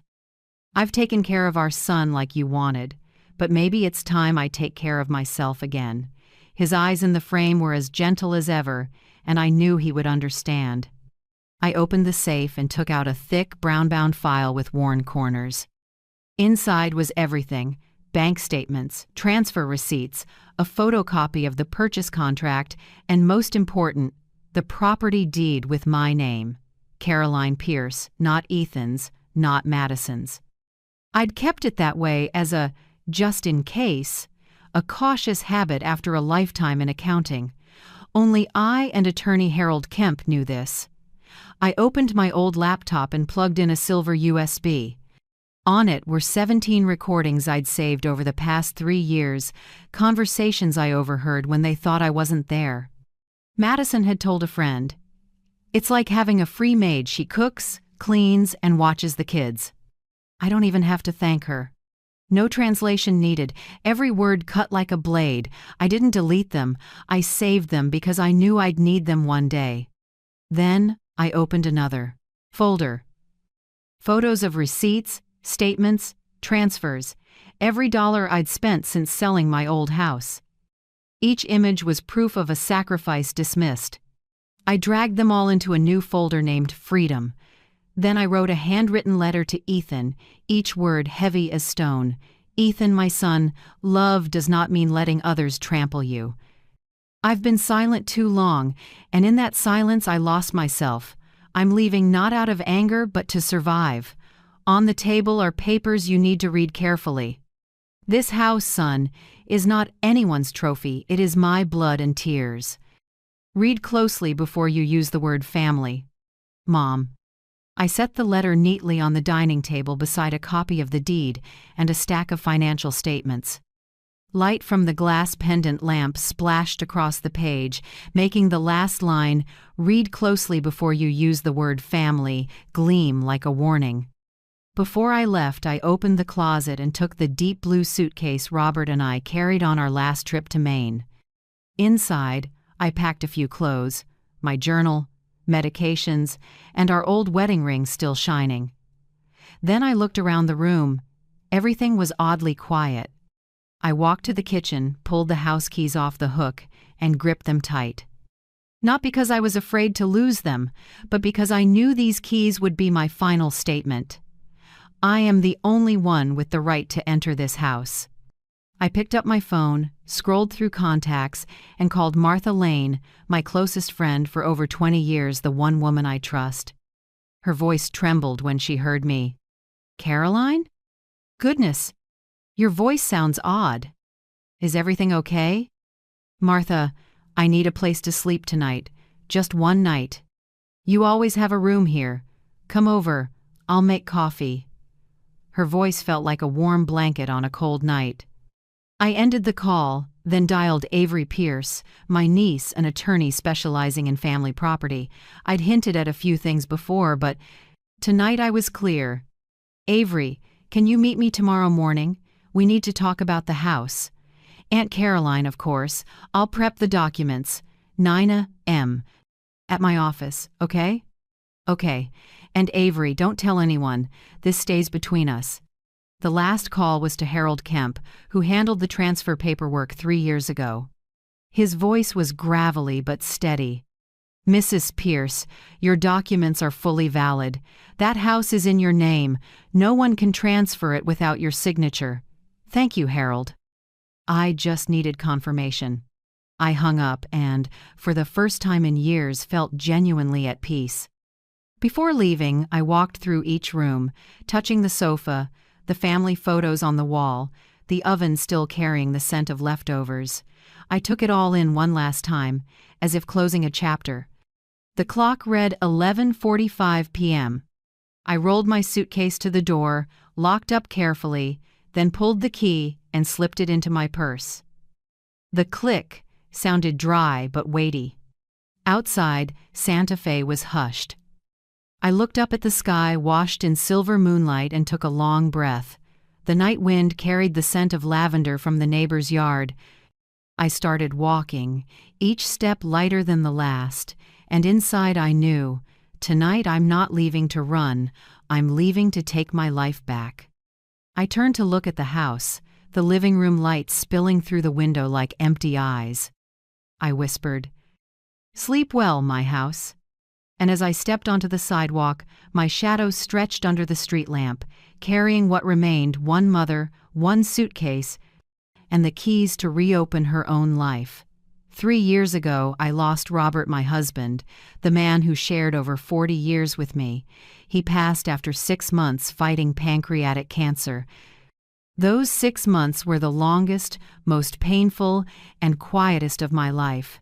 Every morning I made coffee and set an extra cup by mine, even though he'd never drink it again. The house in Albuquerque, where we raised Ethan, held only the tick of the wall clock and the chill seeping through the windows. I got used to waking early, drawing the curtains, and murmuring, "Good morning, Robert," with no one to answer.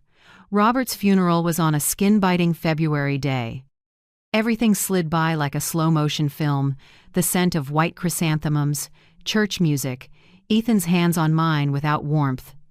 Madison stood next to my son in a black coat, face properly solemn but eyes far away. She laid a bouquet of roses on the casket and said softly, "Rest in peace, Mr. Pierce." It chilled me. Mr. Pierce, not Dad. A small distance, just enough to pull my heart down. After the funeral, I returned to our old 2-story place in Albuquerque. Every room was a memory. The burn mark on the kitchen table from the time Robert forgot the stove, the living room wall where Ethan once scribbled with crayons, the armchair where Robert read the paper every Sunday morning. Everything was there and empty. I cooked less, ate less, spoke less. Time sifted like sand through the old hourglass, and sometimes I wondered if the world might forget I still existed if I stayed still long enough. 2 weeks later, Ethan and Madison visited. They brought tulips and a lemon cake Madison called homemade, though I recognized the bakery taste. They sat in the living room, speaking gently, trying to sound caring. I knew they worried, but Ethan's eyes held something else, as if he'd come not just to see me, but to deliver a rehearsed line. "Mom," Ethan began, his voice soft but hesitant. "Madison and I bought a place in Edgewood near my work. It's big backyard and there's a room just for you. I don't want you living alone in this house forever." Madison smiled, her fingers lacing with his. "That's right, Mom. We're worried you're too lonely. Come live with us like a real family." I looked at them, my son and the younger woman he adored, and my dapped heart melted. After the funeral, loneliness had gnawed at me. The idea of living with them, hearing the kids laugh, cooking dinner every night, it made my eyes sting. "Are you sure?" I asked quietly. "I don't want to be a burden." Ethan grinned. "Burden? Mom, this house is your home too. We'll live together just like before." Those words, warm as they sounded, became the beginning of everything. Madison pulled out a printed packet saying they were short about $120,000 for the down payment to hold the house. "The market's insane," she said with an awkward laugh. "A little more, and we're there." Ethan looked at me, eyes pleading. "Mom, I know you have some savings. If you sell this house, we can cover the down payment. Then you move in with us, you won't have to worry about anything." I sat silent for a long time. This was the place where Robert and I started with nothing. Every corner was our effort, our memories, our breath. But looking at Ethan's eyes, hearing him say "we," I saw our family reborn after grief. So I nodded. 3 months later, the Albuquerque house sold. After expenses, I had exactly $120,000, just enough for the new place in Edgewood. I went to attorney Harold Kemp's office, the man Robert and I had worked with for years. He peered over half-rimmed glasses, voice firm. "Caroline, if all this money is yours, I recommend the house be in your name. You can transfer it to Ethan later, but for now, protect yourself." I was surprised. "But it's my son's house. I'm just helping them buy it." Harold gave a small, sad smile. "Trust me, Mrs. Pierce. Help, yes, but keep the paperwork clear. The world changes faster than people's hearts sometimes." I took his advice, and maybe that was the wisest decision I ever made. On signing day, Ethan read every clause. When Harold asked, "The temporary owner of record will be Caroline Pierce, correct?" Ethan answered immediately, without hesitation. "That's fine, Mom. This house is ours." Ours. I remember those 2 words. They made me trust, relax, believe nothing could shake a bond between mother and son. The Edgewood house was brand new. White walls, red tile roof, green lawn. My room was downstairs, small but bright, with a window facing lavender. Madison said, "I picked this room for you so it's easier to get around." I was touched, not knowing the real reason was to keep me far from the primary bedroom upstairs. Move-in day, Madison cooked the first dinner. Pasta with mushroom cream sauce. She beamed, raising a glass of wine. "To a new beginning. Now we're a real family." I raised my glass, believing every word. I didn't know that wine was my farewell to an easy life. The first week, I helped unpack, decorate, arrange flowers. The second week, Madison asked me to watch the kids because she had to leave early for work. The third week, a chore list appeared on the fridge. Laundry, dishes, clean rooms, prep dinner, fold kids' clothes. I thought it was temporary help until they settled in, but temporary stretched month after month. Ethan was busy as an engineer, often home late. Madison climbed the banking ladder. And me, I became housekeeper, cook, babysitter, and sometimes a ghost. Mornings, I woke at 6 a.m., brewed coffee, made breakfast. Madison left in office wear with expensive perfume. Ethan tossed out, "Thanks, Mom," and vanished with her. Afternoons, I did laundry, cooked dinner, helped the kids with homework. At night, I heard them talk in their room, sometimes arguing, sometimes laughing, and I lay in bed staring at the ceiling, telling myself, I'm living with my family. I should be grateful. But gratitude thinned into fatigue, then into emptiness. No one asked if I slept well, ate anything, or needed an eye checkup. Only the chore list got refreshed weekly, written. in red marker, slapped onto the fridge. Once, I forgot fabric softener. Madison reminded me in a voice light as silk and just as cold, making my face burn. "Caroline, I know you're older, but the house still needs discipline, right?" I stayed quiet.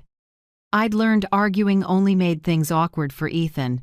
I wouldn't do that to my son. Slowly, "we'll live together" turned into an unsigned contract, my payment in labor, theirs in indifference.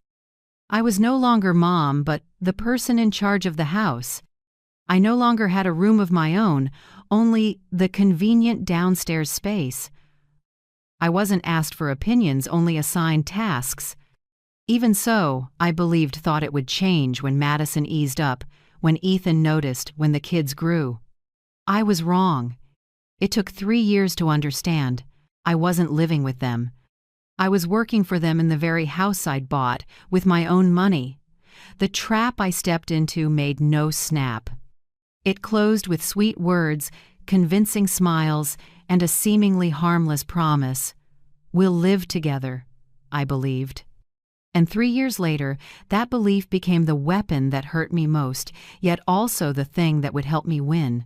Every morning the alarm rang at 5 a.m. I got up quietly, careful not to make the wood floors creak. Madison didn't like unnecessary noise. I brewed coffee for Ethan, made breakfast for Noah, 9, and Ellie, 6 fried eggs, toast, orange juice, always to each child's portion. As I set the plates down, Madison stepped out, white shirt, pencil skirt, heels ticking like a metronome. Her expensive perfume flooded the kitchen, drowning the smell of fresh coffee. She never said hello. She kissed the kids and reminded, "No sugar for Ellie, Mom, remember?" Then grabbed her bag, giving me a glance like you'd give a fixture. The door shut, the perfume hanging in the air, making it hard to breathe. Ethan was different. He was as gentle as ever, but gentleness had hardened into silence. Every morning when I poured coffee, he said, "Thanks, Mom," eyes glued to his phone. Words turned to habit, not feeling. I told myself, "He's busy, let it go." But my heart pinched. Maybe nothing is lonelier than being spoken to by someone you love in a voice of obligation. I cleared the table, gathered dishes, washed towels, straightened rooms, tasks chained together with no days off. I used to think helping your children was joy until I realized joy exists only when you are thanked. At night, after dinner, Madison would go to the sink, run a finger along the edge and say, sweet and sharp, "Caroline, the sink isn't clean. There's a watermark here." I stood still, hands wet. Ethan sat at the table, head down, pretending to read the news. No one defended me. No one said a word. Only the kids' laughter in the living room reminded me I still existed in this house. Gradually, I disappeared from every family photo. Holidays, birthdays, Christmas, picnics. Madison would say, "Mom, can you take one for us?" And so, I held the camera. I stood behind the lens, framed them, counted 1, 2, 3, and clicked. In the picture, them smiling, hands clasped, matching outfits. Me? I was the one making sure the shot was straight. When they posted it, the caption was always, "Family time," and each time I looked, I felt a little more hollow. One afternoon, I heard Madison talking on the porch. Her voice was low, but every word carried, because the glass door was cracked open. Old and still living free, like having a private maid. She cooks, babysits, cleans, no paycheck. Who wouldn't want that? I was folding a tablecloth when my hands stopped. I heard all of it, every word, every breath. She chuckled softly, a piercing sound like a wine glass shattering inside me. I didn't cry. Strangely, no tears. I felt a huge silence instead, like the sea at low tide. In that silence, something moved slow and certain. A part of me woke up, the part Robert once called Caroline's backbone. That night, once everyone slept, I opened my nightstand drawer and took out a small voice recorder I'd used back in my accounting days. I put in fresh batteries and tucked it under the lace runner on the dining table. The green light blinked. Everything started then. I recorded every conversation, every belittling comment, every joke with a sting that Madison let fly. She didn't know her voice was stored in my memory minute by minute, second by second. Not just recordings, I began saving every receipt. Whenever I bought anything for the house, new washer, leather sofa set, roof repair after the storm, HVAC maintenance, I snapped a photo and filed it on my laptop. Each file was carefully named: washer 5/22, roof fix 8/23, couch set 12/23. I logged dates, stores, prices, and my signature on the bottom. In the cabinet, I kept a brown leather notebook one Robert gave me for our 30th anniversary. I wrote everything not out of rage, but with an accountant's precision. I recorded every task I did, every expense I paid. I missed nothing. No one argues with numbers, Robert used to say. I smiled and nodded. Exactly. Numbers don't lie. One evening, Madison asked, "Caroline, can you pay the electric bill this time? My card's glitching. I'll transfer it back." I agreed and wrote down the date, time, amount. The transfer back never came. I didn't ask.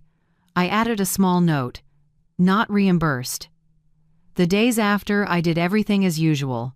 I cooked, laughed when the kids hugged me. I still took photos for that happy family. Only one thing changed. I was no longer the forgotten one. I was the observer. I was the one collecting proof.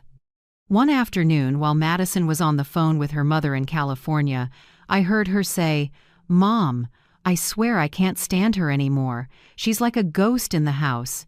Doesn't leave, doesn't talk, doesn't bother, but always there. It's like she's waiting for something." I sat in the living room corner, rolling yarn, gazing out the window. I knew I wasn't mistaken. She had started to fear me not because of what I said, but because of what I didn't. I realized that in silence, a person can become much stronger. I was no longer the weak mother pushed into a corner. I was the one who knew too much, heard too much, and was waiting for the right moment. I hid a second recorder in the laundry room, right above the shelf with the detergent. A third went into the kitchen cabinet, next to the cereal box Madison likes. I carefully changed the batteries every month, deleted the extra bits, and kept the valuable parts. Everything was stored on a password-protected USB drive, hidden in the drawer at the bottom of my suitcase. Sometimes I asked myself, if Robert were still alive, what would he say seeing me like this? He would be sad, perhaps, but he would understand. Because I didn't do this out of hatred, I did it to survive. I still went to the market, still brought flowers home for the dining table, still cooked full dinners like a devoted mother. But when the afternoon light spilled through the window and lit up the family time frame on the wall, all I saw was a blank space where I should have been. No one took a single photo of me. No one asked, "Do you want to be in the picture?" I slowly vanished from every trace of my own family, as if I had never existed. But they didn't know that while they erased me from the photos, I was rewriting the story my way, with numbers, with audio files, with little documents they dismissed. And then one day, when there was enough, I knew I would no longer be the one holding the camera. I would be the one exposing the whole picture. The mirador sparkled with lights, crystal chandeliers glittering from the ceiling, red wine glowing in glass. The room was full of laughter, smooth jazz, and the clink of spoons on porcelain. That night, they threw a party for my daughter-in-law, Madison Pierce, promoted to Regional Operations Director. A title everyone called admirable. I was invited at the last minute when Ethan blurted out, "Mom should come too, right?" Madison just smiled. "Of course, if you'd like." It sounded polite, but the tone made me feel like a mismatched accessory. I chose a navy blue dress, the one Robert used to say, "Makes you look 10 years younger." I ironed it myself that afternoon and prepared a small gift wrapped in silver paper. A Parker fountain pen engraved, "To Madison, congratulations." I wanted a peaceful evening, even though I held back many words. I didn't know it would be the night that ended all my faith in what they called family. When I walked in, Madison stood in the middle of the crowd, light hitting her hair, making her look like an actress at a movie premiere. People laughed, raised glasses, and made toasts. Ethan stood by his wife, his smile a little strained. I came closer and gently set the gift on the table. "Congratulations, Madison. I'm proud of you." She turned, her smile like a razor. "Oh, thank you, Mom. Did you find a seat?" Her voice was sweet, but her eyes didn't bother hiding the irritation. A server stepped up and asked for the reservation name. Madison handed over the list. 4 people. Madison, Ethan, Noah, Ellie.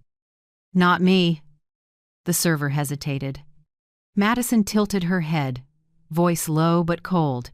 "It's fine. She's just tagging along. She was never part of this family." That sentence can destroy a mother or wake her up. For me, it did both. What do you think? How cruel can a sentence get before you're forced to walk away? Leave a few lines below sometimes. A single share is enough for someone to feel heard. Every sound in the room seemed to pause. The music still played, but I couldn't hear anything except my heart racing. Ethan froze, then pretended to study his wine glass. A woman at the next table turned to look at me with pity. It felt like being stripped bare in front of everyone. I went still, my face burning, my throat locked. I heard myself give a small, awkward laugh just to save face. Ethan said nothing, no defense, not even a glance. He just stood there like a post, hoping if he stayed quiet long enough, it would all blow over. As for Madison, after saying that, she simply turned to the staff and smiled. "Oh, could I get some fresh lemon, please?"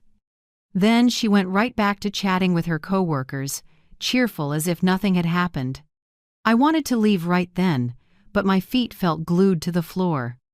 Ethan lowered his head and murmured, "Mom, don't mind her. She's had a little to drink."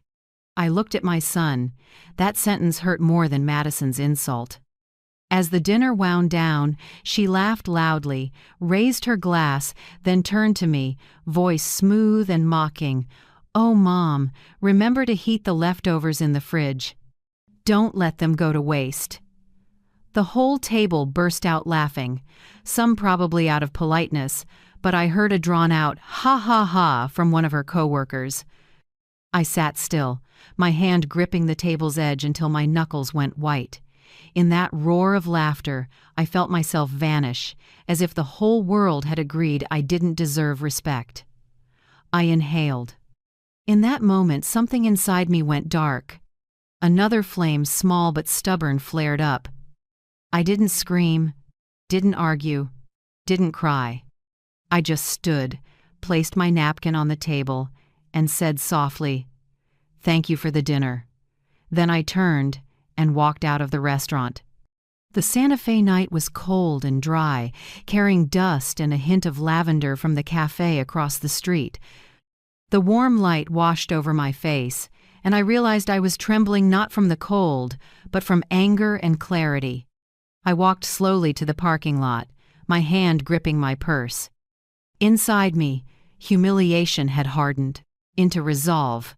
I whispered, like speaking to myself, "Enough, Caroline, enough." On the drive home, I turned on the radio but didn't hear a word. My mind replayed Madison saying, "She was never part of this family." The line rang out, steel cold, then dissolved into the night's silence. In that moment, I didn't feel pain anymore, just a sharp truth. They had treated me like a stranger for a long time. I was simply the last to admit it. The house appeared under silver moonlight. I opened the door and stepped in without turning on the lights. In the dark, everything was tidy because of my hands. On the kitchen counter, I saw the leftover boxes Madison told me not to waste. I lifted a lid. The smell of cold food hit me. I let out a rough, half-bitter laugh. "No, Madison," I muttered. "Some things, once cold, only make people sick if you reheat them." I flipped the light on. The soft glow fell across the wall of photos. Noah, Ellie, Ethan, Madison, all smiling. And me? I was the one holding the camera.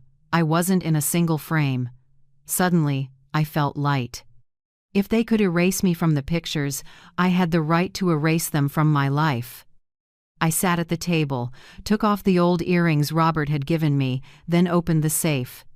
The thick file lay still, as if waiting. I pulled out each item: the house deed, shopping receipts, bank statements, a photocopy of the contract, the USB with the recordings. Every sheet testified I wasn't freeloading in my own home. I arranged everything neatly in a document pouch. Then I opened my laptop and checked the backups. Everything was there: phone recordings of Madison, photos of bills I'd paid, emails I'd sent the roofing company. I moved them into a new folder and named it Tomorrow. Then I wrote a handwritten letter to Ethan. Black ink, steady strokes, no shaking. "Ethan, when a mother is humiliated in front of her son and he stays silent, family stops meaning anything. I'm leaving not to run away, but to keep what's left of my dignity. I've left everything you need to understand papers, receipts, and all the things you never noticed. Don't look for me until you're ready to see me as a person, not a shadow in the house." I folded the letter and placed it in the center of the table beside a copy of the deed and the key ring. Next to it, I set an envelope labeled "For Ethan Only." I stood and walked the house one last time. The curtains I'd washed that morning still smelled fresh. The teacups on the shelf sat exactly where they should. I touched the stair rail, then paused at the window where I used to watch Noah play in the yard. Everything was peaceful, but none of it was mine anymore. I went to my room and packed a few clothes into a suitcase, along with the brown leather journal I'd kept for 3 years. I took only what belonged to me, not much, but enough.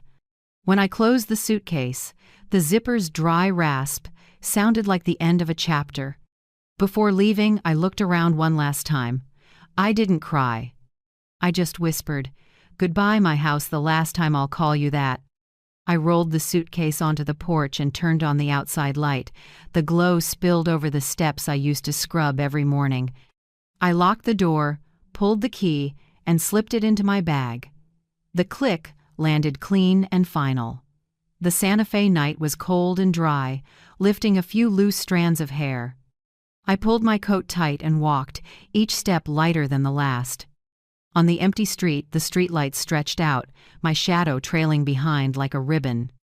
I looked back at the house one final time, the living room light still spilling through the window like hollow eyes. I smiled. Tomorrow, when they come home, they'll find the lights on, the table bare, and a thick envelope in the center. They'll learn some dinners are never reheated, and some mothers, when silent, are just beginning to take everything back. That night, the clock read 1:20 a.m. when their silver SUV rolled into the driveway. The engine cut out, replaced by laughter still tinged with wine and lipstick. Madison laughed loud, her voice high and thin, slicing the Santa Fe night like a narrow blade. "Did you see her face? God! Tragedy on 2 legs!" Ethan didn't answer, only cleared his throat. The door swung open, the porch light spilled across the tile. The house was pitch black, except for that light the habit I'd kept so they wouldn't trip coming home late. Madison stumbled over her own sandals and snapped, "Couldn't she pick up all this junk? It's always a mess." She flicked the switch. The kitchen lit up. But in that moment, her smile froze. The living room was empty, unusually still. No washer running, no smell of leftovers, no clatter of me tidying like every night. The house was clean, orderly, and lifeless. Ethan looked around. My door was ajar, the bed neatly made, the closet empty, only wooden hangers left and a small sticky note. "Thank you for making everything clear." On the dining table, centered under the warm light, sat a cream envelope. Madison frowned. "What's this?" Ethan stepped forward, hands shaking as he opened it. Inside were three things: a detailed breakdown of my financial contributions over the past 3 years, a small silver USB labeled "For Ethan," and a copy of the house deed with Caroline Pierce standing out clearly under owner. Ethan unfolded the first sheet. The numbers were typed carefully, exact to the cent. Down payment, $120,000. Roof repair, $14,500. Sofa purchase, carpet cleaning, HVAC maintenance, $8,900. Utilities, taxes, and other support, $41,200. Total, $185,600, all in my name, with receipts attached. Ethan stared at the total, his face draining. He muttered, "No way." Madison snatched the paper, skimmed it, and let out a flat laugh. "Oh, please," she counted every penny. Typical old folks, always thinking money buys affection. Ethan didn't answer. His grip tightened until the edges crinkled. He leaned down, plugged the USB into the laptop. The screen lit up. The first file name appeared: Madison, call 923, MP3. He hit play. From the speakers came Madison's voice, clear, cold, and smug. "Just push her into a cheap nursing home and it's done. Your mom's weak. No one's going to check paperwork. Then sell the house, split the money. That'll cover us for a year." Another woman asked, "What about Ethan?" Madison scoffed. "He's easy. Say a few lines about my sacrifice and he'll buy it." Men. The room went dead silent. Ethan sank into a chair, eyes wide, his face colorless. Everything he'd believed defended, kept quiet to keep the peace, turned around and tore him up.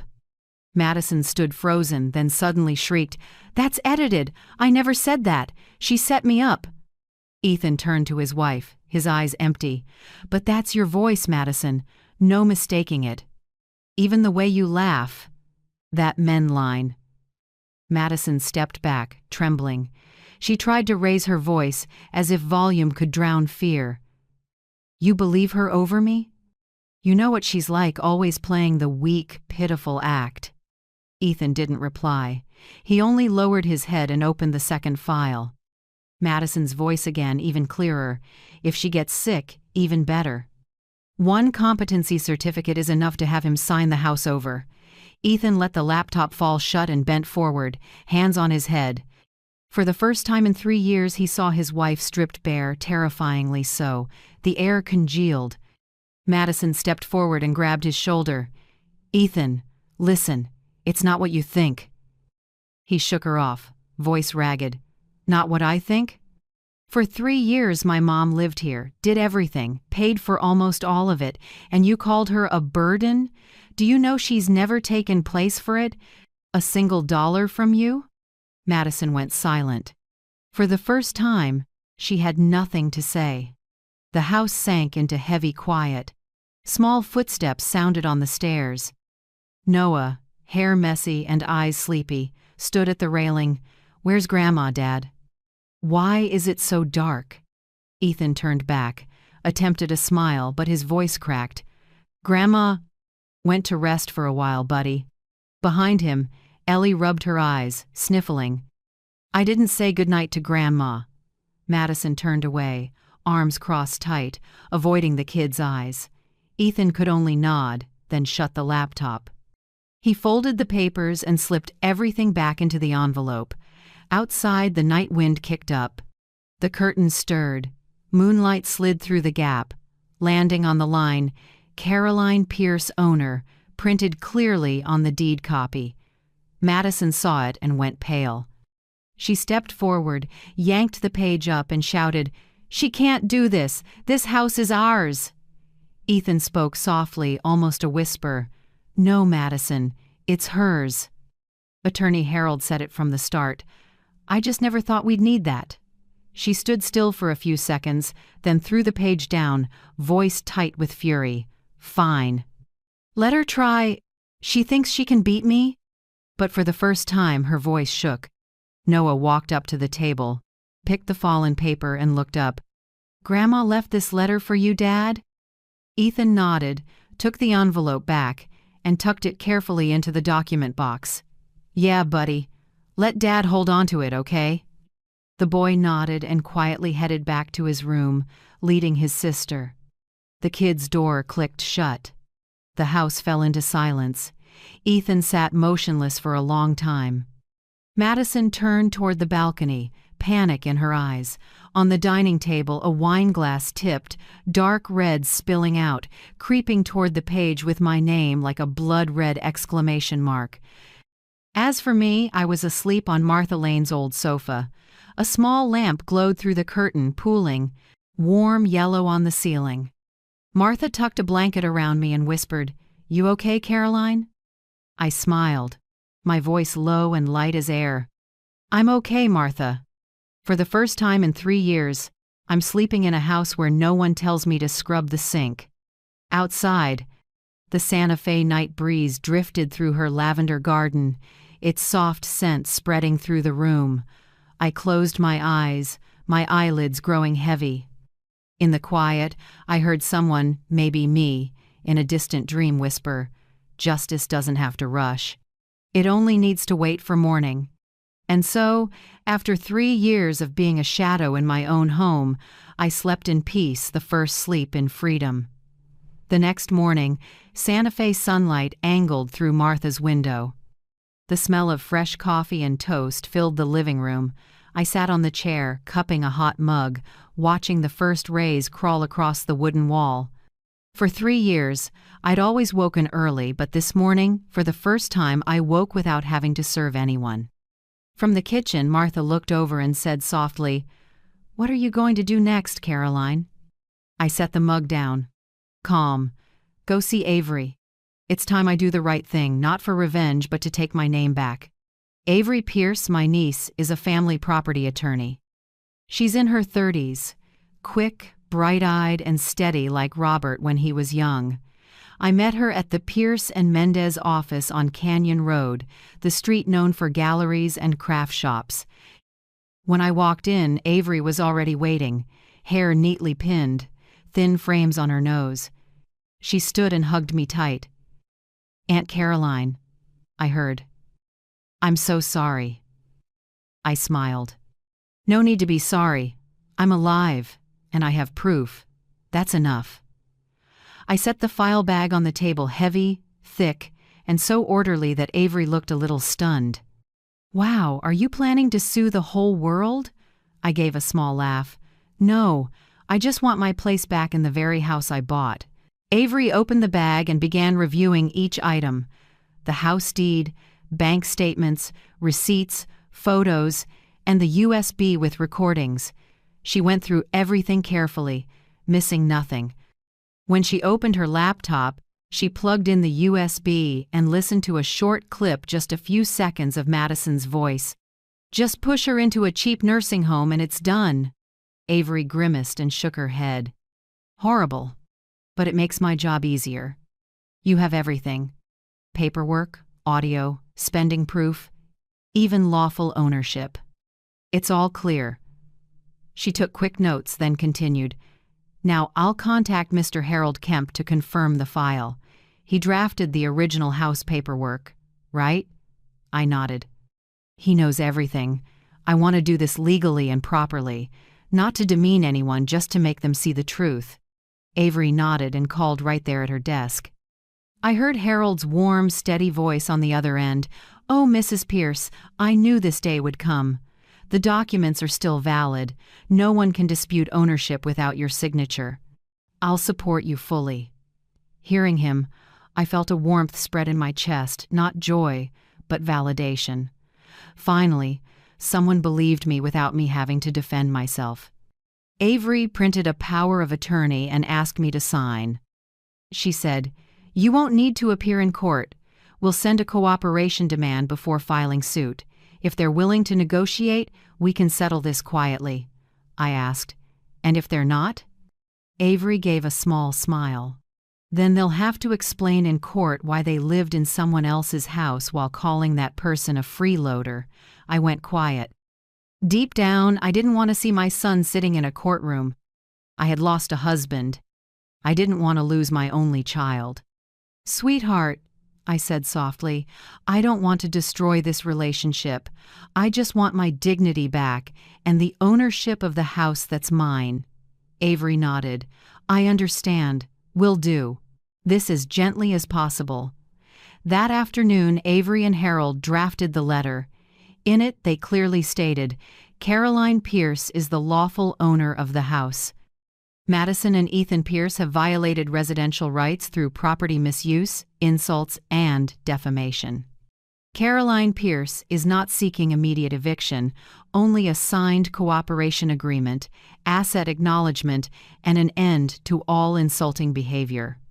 The letter was sent by email, CC'd to both Madison and Ethan. When I signed my name at the end, my hand was steady. I reread every line, feeling as if I were closing a door not to imprison anyone, but to keep peace for myself. About an hour later, my phone buzzed. A text from Madison. "Caroline, I'm sorry if anything last night upset you. I was drunk.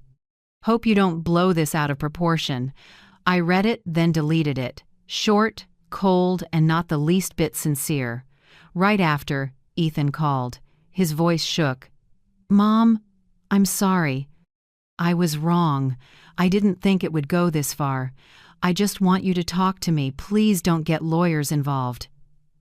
I went still, staring at the screen with my son's name on it. I didn't answer. I just silenced the phone and set it face down on the table. Outside, evening was falling. I stepped onto the porch. The Santa Fe breeze stirred the purple lavender. Martha brought out 2 cups of tea and asked, "So you really did it?" I nodded, my voice light as the wind. "I don't want to beat anyone anymore, Martha. I just want respect." That night, I opened my laptop and logged into the social account I hadn't used in a long time. I typed one short line. That was all. Self-respect doesn't kill anyone. It saved my life. I didn't add anything. No names, no details, just one sentence, simple, honest. I shut the computer and went to bed. The next morning, Martha woke me with a stunned voice. "Caroline, your post is spreading everywhere." I bolted upright and looked at my phone. Over 800 shares, hundreds of comments from women everywhere. I was kicked out by my daughter-in-law, too. I know that feeling. Thank you for speaking for so many of us. We're not weak, we just love too much. I sat quietly and read each line, feeling both sad and warm. Some women were older than me, some younger, some just sent a heart emoji, but I knew they understood. All my life, I thought if I stayed silent long enough, people would recognize my kindness. Now I understand. Staying silent too long only makes people forget you ever existed. I brewed tea, took it to the porch, and watched the sunlight spill over distant mountains. In my mind, those women kept appearing: mothers, wives, people labeled extra. I realized my story wasn't just about a house. It was about a generation of women forgotten for being too patient. Martha sat beside me and held my hand. "See, Caroline, you didn't just reclaim a house. You're helping the whole world see their worth." I smiled and looked into the distance. "No, Martha, I just told my story. They're the ones waking up." I took a deep breath, let the dry Santa Fe air fill my chest, and closed my eyes. In that moment, I felt free, not because I had won, but because I had dared to speak. And for the first time in years, I didn't feel like a forgotten mother. I am Caroline Pierce, a woman who stood up, not for revenge, but to be seen. Attorney Harold Kemp's conference room was on the 4th floor of a small building on Central Avenue, where the scent of old wood mixed with coffee in a strangely calming way. Light from a large window slanted across the oak table, reflecting off neatly stacked files so orderly it felt almost solemn. I sat at the head of the table, facing Ethan and Madison. They arrived together but sat far enough apart to make the air between them colder than the Santa Fe morning outside. Madison wasn't made up like usual. She wore a crisp, white shirt, hands clasped tight on her lap. Ethan looked worn out, stubble on his chin, dark circles under his eyes. To my right was Avery, my niece, calm face, sharp eyes. Next to her sat Harold Kemp, in his familiar gray suit and half-rimmed glasses. He poured me coffee, his voice low and gentle. "Mrs. Pierce, everyone's here. Shall we begin?" I nodded, warming my hands on the cup. Avery opened the first file, her voice clear and decisive. "This is the summary of Mrs. Caroline Pierce's financial investments in the Edgewood home, totaling $185,600, including maintenance, repairs, and property taxes. Additionally, Mrs. Pierce is the sole lawful owner, confirmed by New Mexico property records, date signed, July 4, 2022.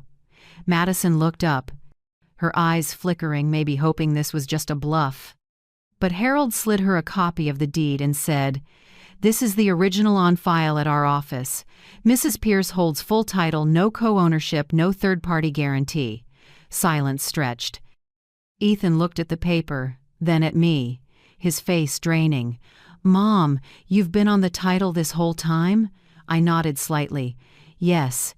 Harold advised it since the purchase funds were entirely mine. I didn't want to boast, and I never intended to keep it forever, but now, maybe this is the only way we can talk honestly." Ethan lowered his head, hands clasped. I could see confusion and shame in his eyes. He didn't look up when Avery continued. "So today we're presenting 3 options so both sides can reach an agreement without court." Harold opened another file and slid it to Ethan and Madison. His words slow and precise. Option 1. Return the house to Mrs. Caroline and move out within 60 days. Option 2. Buy the entire house at current market value. We have a preliminary valuation of about $510,000. And Option 3. Establish conditional co-ownership. Mrs. Caroline holds 60%, you hold 40%, with conditions set by her side. Ethan looked up, voice tight. "What conditions, sir?" I looked at my son, then to Harold. He nodded for me to speak. "The conditions are," I began, steady, "I retain the right to rent out my 60%. I don't want to live together anymore, but I want the house maintained. If you want to stay, you agree all costs and obligations will be split by ownership share." Madison pressed her lips, ready to snap back, but I went on. "And one more thing. Ethan, you and I will do family therapy for 6 months once a week to rebuild communication. Madison, you must do individual therapy. Avery will refer someone. You need to face your insulting, controlling behavior." Madison shot to her feet, eyes blazing. "You're turning this into a joke." "I don't need therapy, I just—" Avery cut in, calm but icy. "If you don't agree, we'll file suit and seek removal from the property. Mrs. Pierce has ample evidence of insult and threats." "I don't think you want that in your legal record, Madison." The room went silent again. The wall clock ticked loud enough to count breaths. Ethan took Madison's hand and said quietly, "Madison, stop. I've been wrong for too long. At least let Mom have some peace." Madison looked at him, exhausted, like someone after a long war. She sat down, head lowered, voice hoarse. "Fine. I agree." Harold nodded and opened the draft agreement. "There's also an addendum. If any party living in the house violates respectful conduct toward tenants or co-owners, a forced sale of the entire property takes immediate effect. Proceeds will be split 60-40. I looked at the paper and felt everything fall into place.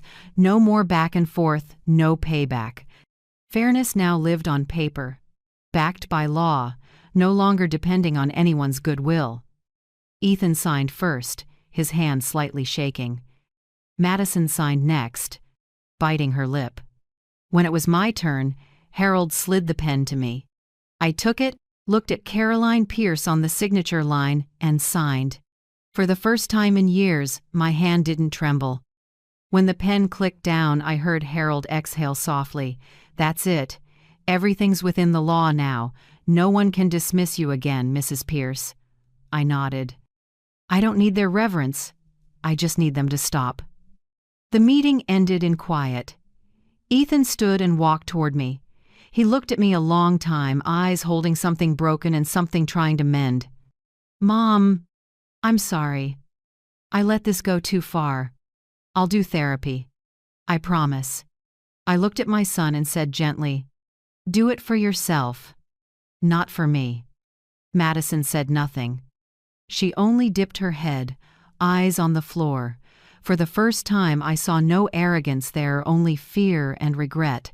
I gathered the files and thanked Harold and Avery. Before I reached the door, I turned back to both of them, my son I'd raised with everything I had, and the woman who once made me feel useless. I felt no anger, no victory.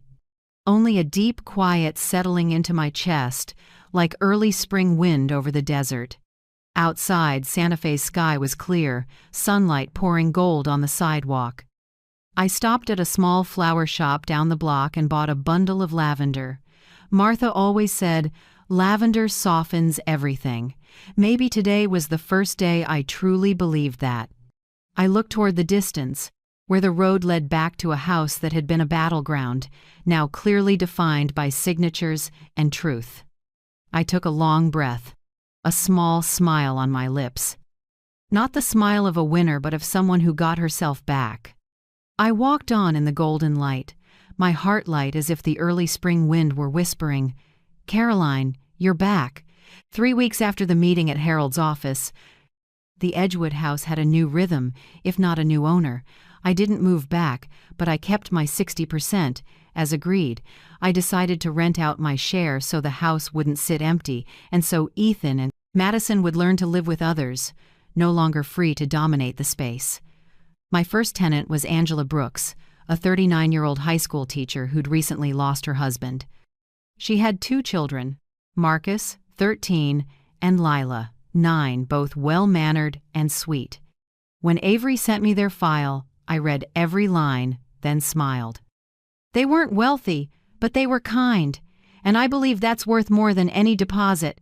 On move-in day, I was there not to supervise, but to witness a new start.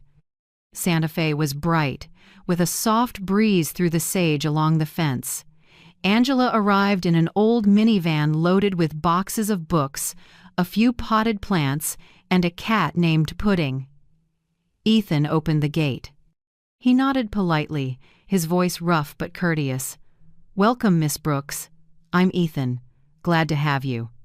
Angela smiled, warm and genuine. "Thank you. We'll do our best to keep the house as clean as new." Madison stood behind Ethan, her face stiff as stone. She forced a smile, lips tight. I saw the strain in her eyes, a person used to ruling her space, now having to share it. When Angela came over to me, she held out her hand. "Thank you, Mrs. Pierce, for giving us this chance. We're truly grateful." I took her hand, my eyes softening. "Just call me Caroline, and don't thank me, just live kindly. That's enough." Madison shot me a quick look, a crooked smile. I turned to her, my voice light but clear. "And you, Madison, call me Caroline, too. Mom isn't necessary anymore." That sentence froze the air for a few seconds. Ethan said nothing, and Madison gave the tiniest nod, eyes down. I said no more, just helped Angela carry a few boxes. That afternoon, the house filled with footsteps, laughter, and the rustle of packing paper. Lila squealed when she saw her new room's window face the garden. "I can see the lavender from my bed, Mom." Marcus hurried off to help Ethan fix an outlet in the kitchen. I watched from the porch. A strange feeling moving through me, this house, once a place of hurt, now echoed with children's laughter. That evening, Angela invited everyone to stay for the first dinner. She made lemon-baked salmon, simple but fragrant. The scent of lemon and butter drifted through the air, mixing with fresh bread, turning the kitchen once full of nagging into something warmly human. When we sat down, The mood was unlike any meal before. No commands, no cutting looks, just small talk, Marcus sharing about his new school, and Lila giggling as Ellie told her about art class. Madison tried to be pleasant, but the strain showed. When Angela got up to fetch more water, Madison muttered just loud enough, "Wonder if they'll conserve water. This month's bill is going to double." Angela heard it, but she didn't get angry. She just smiled, pulled a printed receipt from her wallet, and set it lightly on the table. "We've already paid our share, Madison. Don't worry." Her voice was calm, soft but weighty. Silence held for a few seconds. Ethan exhaled, then stood, picked up his plate and said, "I'll do the dishes. Sit down." Madison looked at him, surprised, like she was seeing someone else entirely. As for me, I sat quietly, watching the son I thought I'd lost.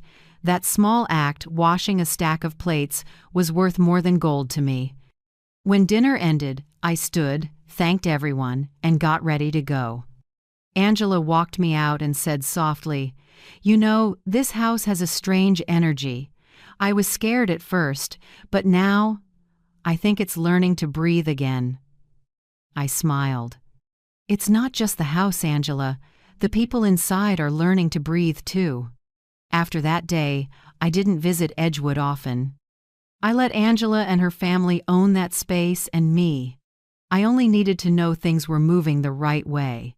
But Angela still called every week, sharing small stories I never got tired of hearing.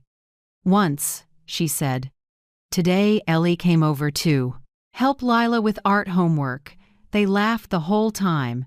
Madison came down to the kitchen, saw them, and just stood there.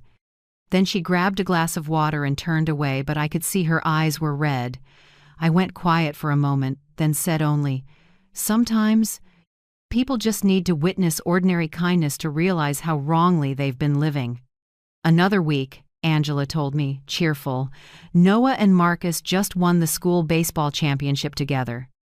Ethan cheered the whole game, and Madison, she brought treats for the team. "I think she's changing." I smiled and said softly, "Good. That kitchen is teaching them kindness again." I pictured the kitchen once a battlefield of criticism, now a quiet classroom. Angela teaching her kids to wash dishes, Ethan helping with dinner, Madison learning to apologize when water boils over. Each child's laugh, every small story from shared meals like stitching cracks back together in that house and in themselves. One afternoon, Angela sent me a photo. 4 kids around the table, beaming, with Madison cutting cake behind them and Ethan pouring water. The caption read, "This kitchen is healing." I stared at it for a long time. Not out of pride or gloating, but because I recognized the most miraculous thing in any story. Kindness can grow back, even on old ground. One afternoon, while I was watering plants on Martha's porch, Angela called. Her voice was light as air. "Caroline, I just wanted to say thank you. If you hadn't believed in us, that house wouldn't have had a chance to become a home again." I laughed. "No, Angela. Thank you for making it a home. I only rented out bricks you breathed the soul back in." That night, I sat by the window, watching the golden lights blur along the empty street. Inside, I felt a strange peace. I no longer lived in that Edgewood house, but I knew it was alive, teaching people how to love and respect. Outside, the wind carried the scent of lavender, the scent I once thought belonged to loneliness. Now it just made me smile. I whispered, as if to myself. Indeed, sometimes the deepest lessons are taught in the kitchen, and the tuition for them is the years we kept quiet. I closed the window and turned off the light. The Santa Fe night softened warm and gentle, like the arms of life itself, soothing me, a mother once forgotten, now seen, heard, and understood. The therapy office was in a small building on Cerrillos Road, downtown Santa Fe. Outside, blazing yellow maples. Inside, the air full of lavender oil and pine. On the wall hung a small, carved wooden sign. "Healing doesn't erase the past, it teaches us how to carry it." I stared at that line for a long time before the door opened. Doctor. Helen Moore, a family therapist in her 50s, had a kind face and sharp eyes. She gestured to 2 chairs facing each other, with a small table and fresh flowers between them. Ethan sat on the left, and I on the right. No one spoke for the first few minutes. Helen smiled gently. We'll start with the simplest thing. Ethan, can you say why you stayed silent all this time? Ethan drew a deep breath. I saw his shoulders tremble. He spoke slowly, voice rough, as if every word dragged along a shame. Because I was afraid, Mom. Afraid of losing my wife, afraid the family would break, afraid of confrontation. I thought if I stayed quiet, things would fix themselves. But I didn't know. Silence is a form of betrayal, too. I didn't speak right away. Helen looked to me and nodded for encouragement. I spoke in a low, even voice. As for me, I hurt because I was forgotten, not because of lost money or a lost house, but because each morning I woke up and felt invisible in the very family I nurtured. I cooked, I did laundry, I kept the peace, yet no one looked at me as a person anymore. Helen wrote a few lines, then said, "You're both telling the truth, but truth alone isn't enough. You're going to write it down not for me, for yourselves. A sincere apology letter. No defenses, no blame, only facts and feelings." I looked at Ethan. He nodded. That session ended in silence, just the scratch of pens and the sound of breathing. I saw my son's eyes redden as he folded his letter. The following week, Helen asked us to read our letters to each other. Ethan unfolded his page, hands shaking. "Mom, I hurt you with my silence. I didn't defend you because I was a coward. I let you be humiliated when all I had to do was speak. I forgot you taught me to stand tall and tell the truth. I'm sorry I let fear grow bigger than gratitude. I don't know if you can forgive me, but I want to start over, not to bring you back home, but so you'll know I'm still your son." I stayed quiet for a long time. Helen nodded toward me. I opened my letter and read slowly, word by word. "Ethan, I don't hate you. I'm just hurt. I once believed love could replace respect, and that was my biggest mistake. I let you see me endure, so you thought it was natural.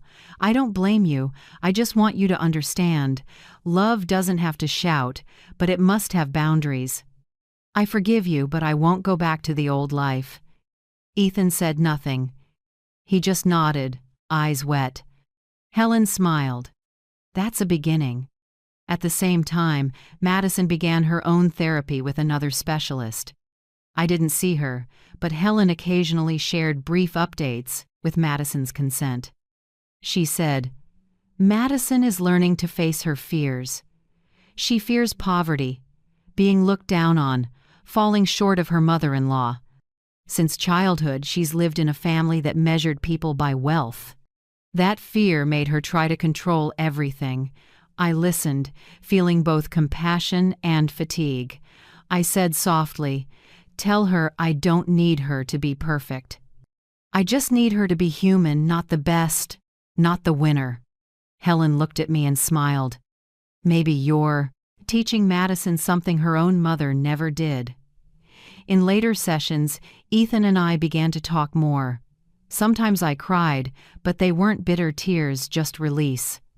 I told my son, "Ethan, I will never return to that house as a housekeeper. If I visit, I'm a guest. I need boundaries, and you have to learn to respect them."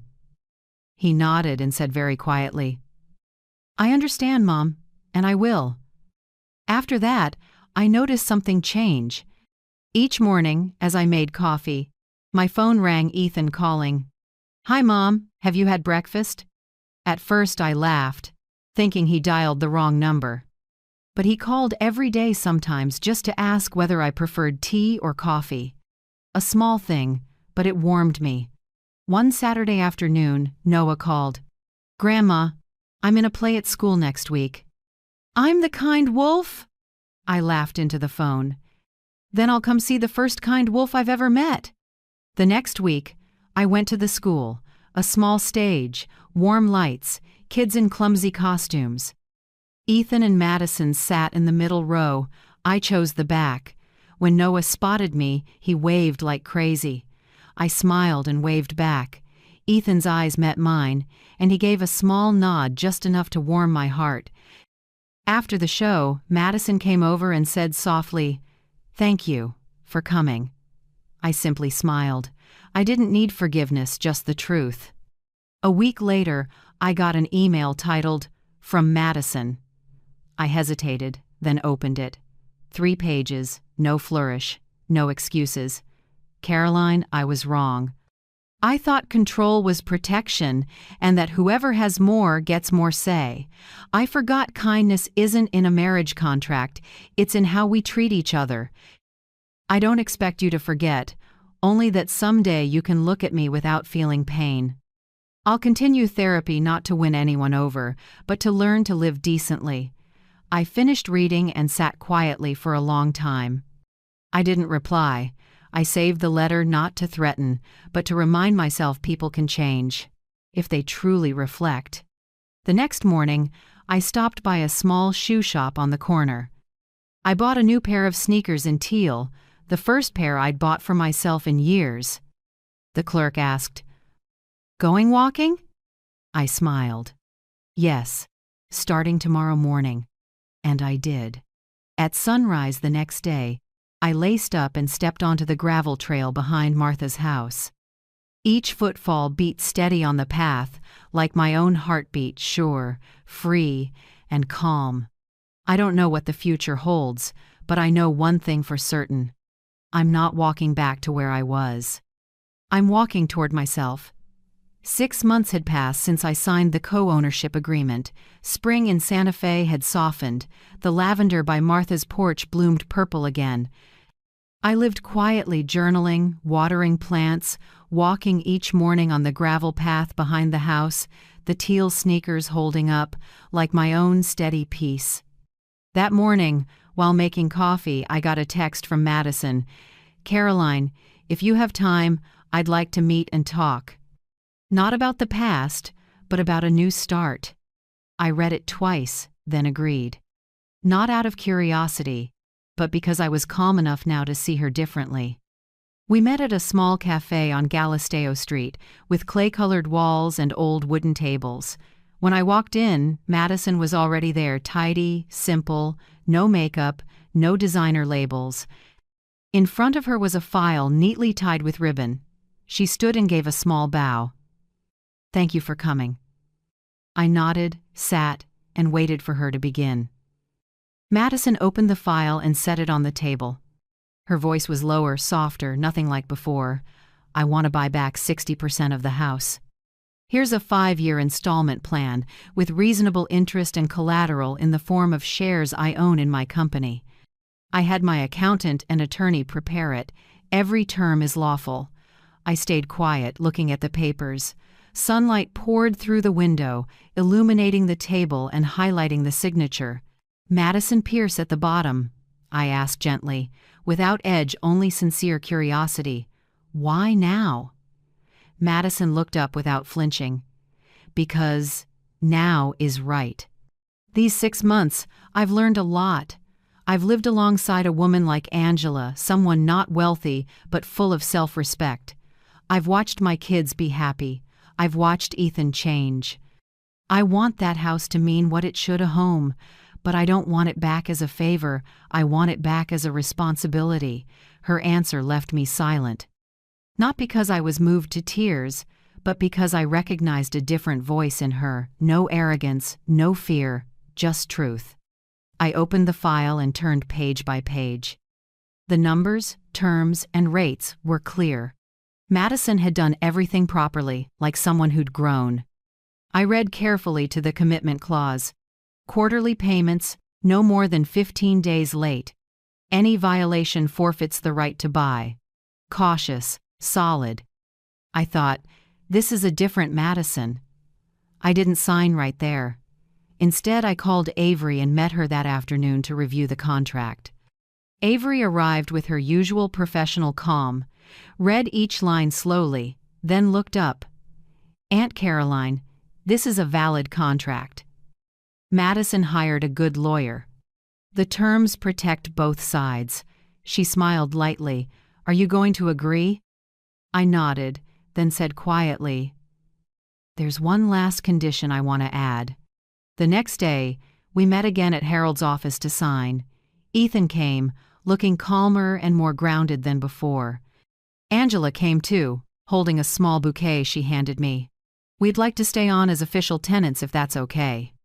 The house is steady now, the kids have friends, we truly see it as home."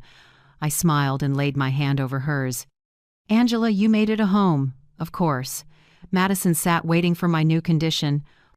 I looked at her and spoke lightly but clearly. "I'll sign, but I want one condition.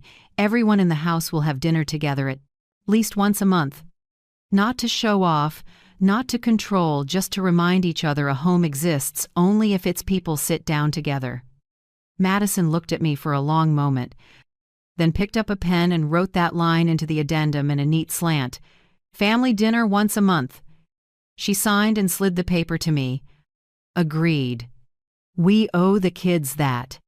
I looked at Ethan. He nodded, eyes full of gratitude. Harold finalized everything, then handed me the pen.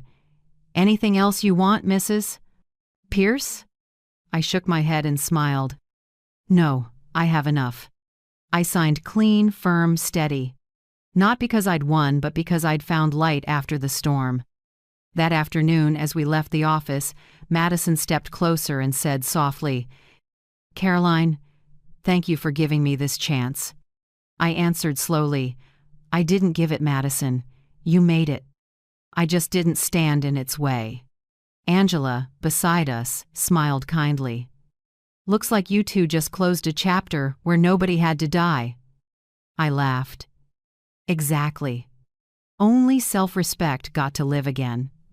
That evening I went home and made myself chamomile tea. Martha looked up from her knitting and asked, "All done, Caroline?" I nodded, leaned back, and exhaled. All done. For the first time in years, I feel I don't owe anyone anything, and no one owes me.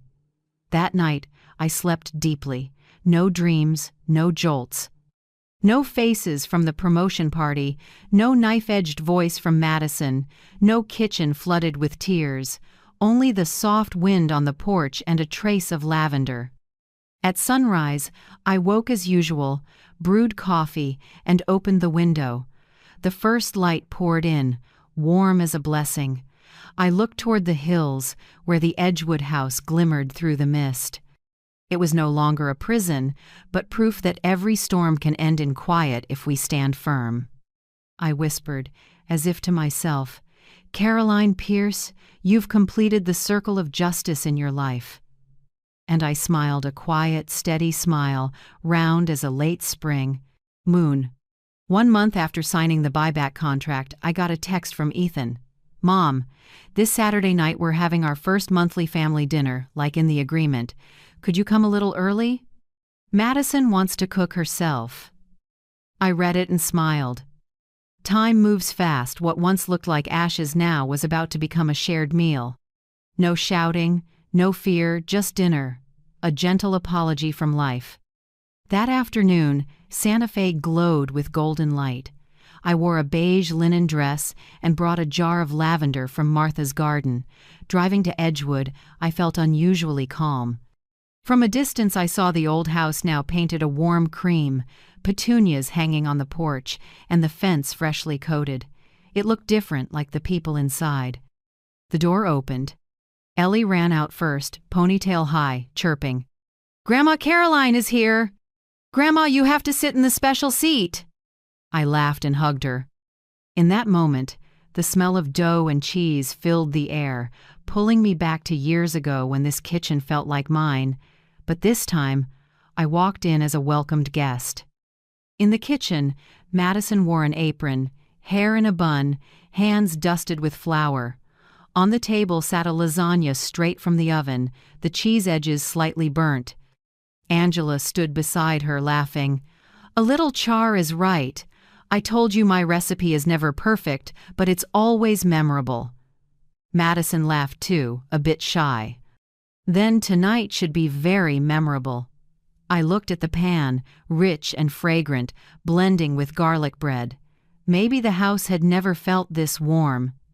Ethan set the table while Noah and Marcus chased each other, arguing over seats. I sat in the chair by the window where I used to place myself during lonely mornings 3 years ago. Today, on the seat, lay a small handwritten card. For Grandma Caroline. I brushed my fingers over it and smiled. I finally had a true place in this house. When everyone sat, Angela poured water, cheerful. "Let me start, since I'm responsible for the burnt cheese." Laughter around the table. Madison laughed too, then looked at me. "Caroline." I followed Angela's recipe. "I can't promise it's great, but it's honest." I nodded. "As long as you cook with your hands and eat together, it's good." Ethan cut the first slice and shared it evenly. When he handed me a plate, he asked quietly, "Mom, I'm thinking about fixing the porch roof. What do you think?" "You did that with Dad once, so I want your input." I froze for a second, not at the question, but at how he asked. His voice held real respect. I wasn't ignored. I had a voice in my own house. I smiled. "Go with composite, not wood. Santa Fe winds crack wood fast." Ethan nodded and scribbled a note. We ate and talked. Lila and Ellie shared school stories. Noah bragged that his team was in the semifinals. Then he pulled a baseball from his backpack and handed it to me. "Grandma, this is our signed ball, me and my teammates. I want you to have it. You're our good luck charm." I took it, holding back tears. "Thank you, Noah. I'll keep it by the window where the light is brightest." Then Ellie brought out a watercolor, an older woman at a doorway with warm light behind her. Underneath, in crooked letters, "Grandma Caroline, the Keeper of Light." The room went quiet. I set my hand on the paper, voice trembling a little. "Thank you, Ellie. That light isn't mine, it belongs to this house. I just helped it not go out." Warmth returned. Laughter rose again. Madison sat across from me, something different in her eyes, no tightness, just honesty. She set down her fork and spoke slowly, clearly. "Caroline, I want to say this in front of everyone." She turned to Ethan, then the kids. "I'm sorry. I belittled you and hurt you. No reason is enough to excuse it. I just hope to relearn how to be a decent person." No one spoke for a few seconds. I looked at her and nodded. "No. More words needed." "What matters is you said it." Madison bowed her head, and Angela patted her shoulder, smiling. Then Angela looked at me and raised her glass. "I want to say something. To me, Caroline is a wind anchor. She doesn't pull anyone down. She keeps those around her from being blown away." I laughed softly. A wind anchor, sad and beautiful at once. "Thank you, Angela." The meal ended with kids singing off-key, clinking cutlery, and laughter filling the kitchen. There were no victims or villains anymore, only people learning to live kindly again. The next afternoon, Avery stopped by with the first installment payment from Madison. She set the envelope on the table and smiled. "It's small, but on time. Harold says this is a start to what the legal world calls restorative justice. You did what many only talk about." I smiled, taking the envelope without opening it. "I don't need to know how much. I just need to know they kept their word." That evening, I posted a new photo. 2 families, me, Ethan, Madison, Angela, and the 4 kids around the dinner table. Warm light on laughing faces. For the first time, I was in the picture, not holding the camera. My caption, "Respect warms a home, not blood." Within minutes, hundreds of comments and shares. I didn't read them all. I set the phone down, sipped tea, and looked at the image, the light gentle now, no glare, no hidden pain. I opened the envelope and saw Madison's first check. Not large enough for the electric bill, maybe a few potted plants, but the relief went to my bones. That night, moonlight spilled through my window as I closed my eyes.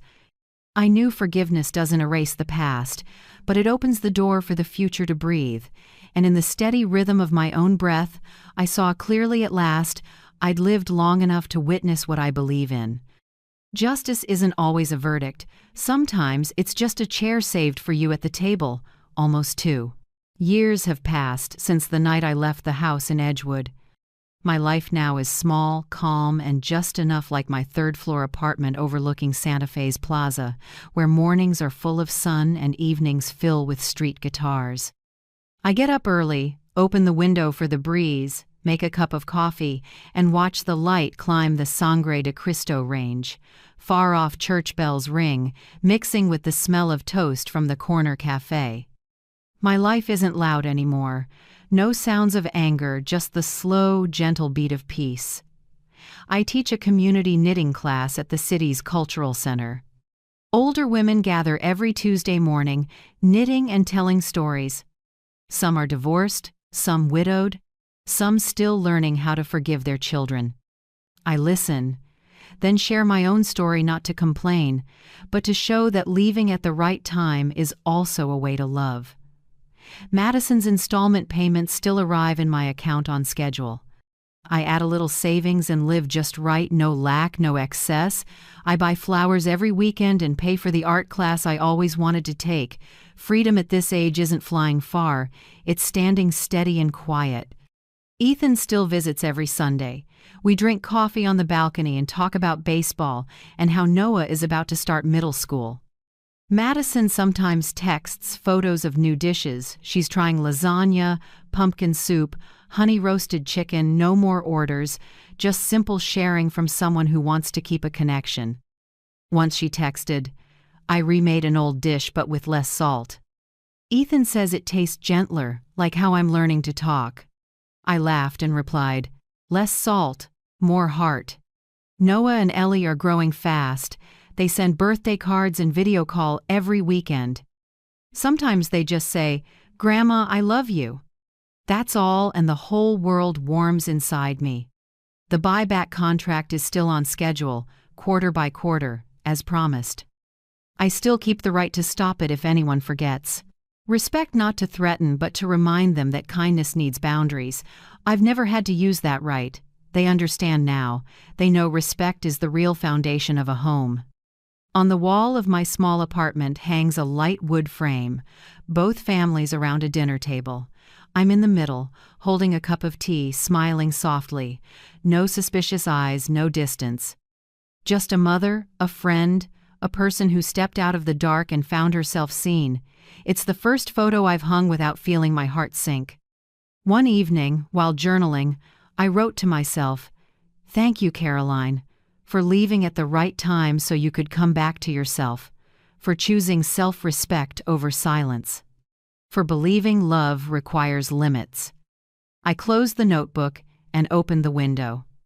The Santa Fe air rushed in, cool and clean, with lavender and a little desert dust. I closed my eyes and breathed deep. Freedom smells like this: wind, courage, and gratitude. I didn't destroy a family. I made them relearn how to love with limits, with gratitude, with respect. They're still a family. The difference is that now they listen, apologize, and hold on to each other with honesty. I used to be the mother pushed away from the table. Now I'm the one in the middle, listened to and called by name, not because I changed them, but because I changed how I stand. Every morning when the first light pours in, I smile again. Others might just see an old woman living alone in a small apartment, but I know I'm living in a house built of self-respect. If you're still here with me, thank you, truly. Not everyone stays to the end of a story, especially a story about soft wounds the family hurts so many of us have known. If you're hearing this now, somewhere in your heart you probably know what it feels like to be forgotten, dismissed, or to be strong when no one stood beside you. I want you to know you're not alone. Wherever you are, quiet room in New York, a small house, in Texas, or across the ocean if you're listening, I already feel accompanied. Leave me a comment and tell me where you're tuning in from, so I can imagine how far this voice has traveled and how many hearts it's touched. And if this story gave you a bit of warmth or reminded you of the value of respect, courage, and love with boundaries, please like, comment, or subscribe. Not to count views, but so stories like this can keep being told for everyone trying to stand steady in their own storm. Because sometimes a single shared word is enough to warm a heart that's been cold for a very long time,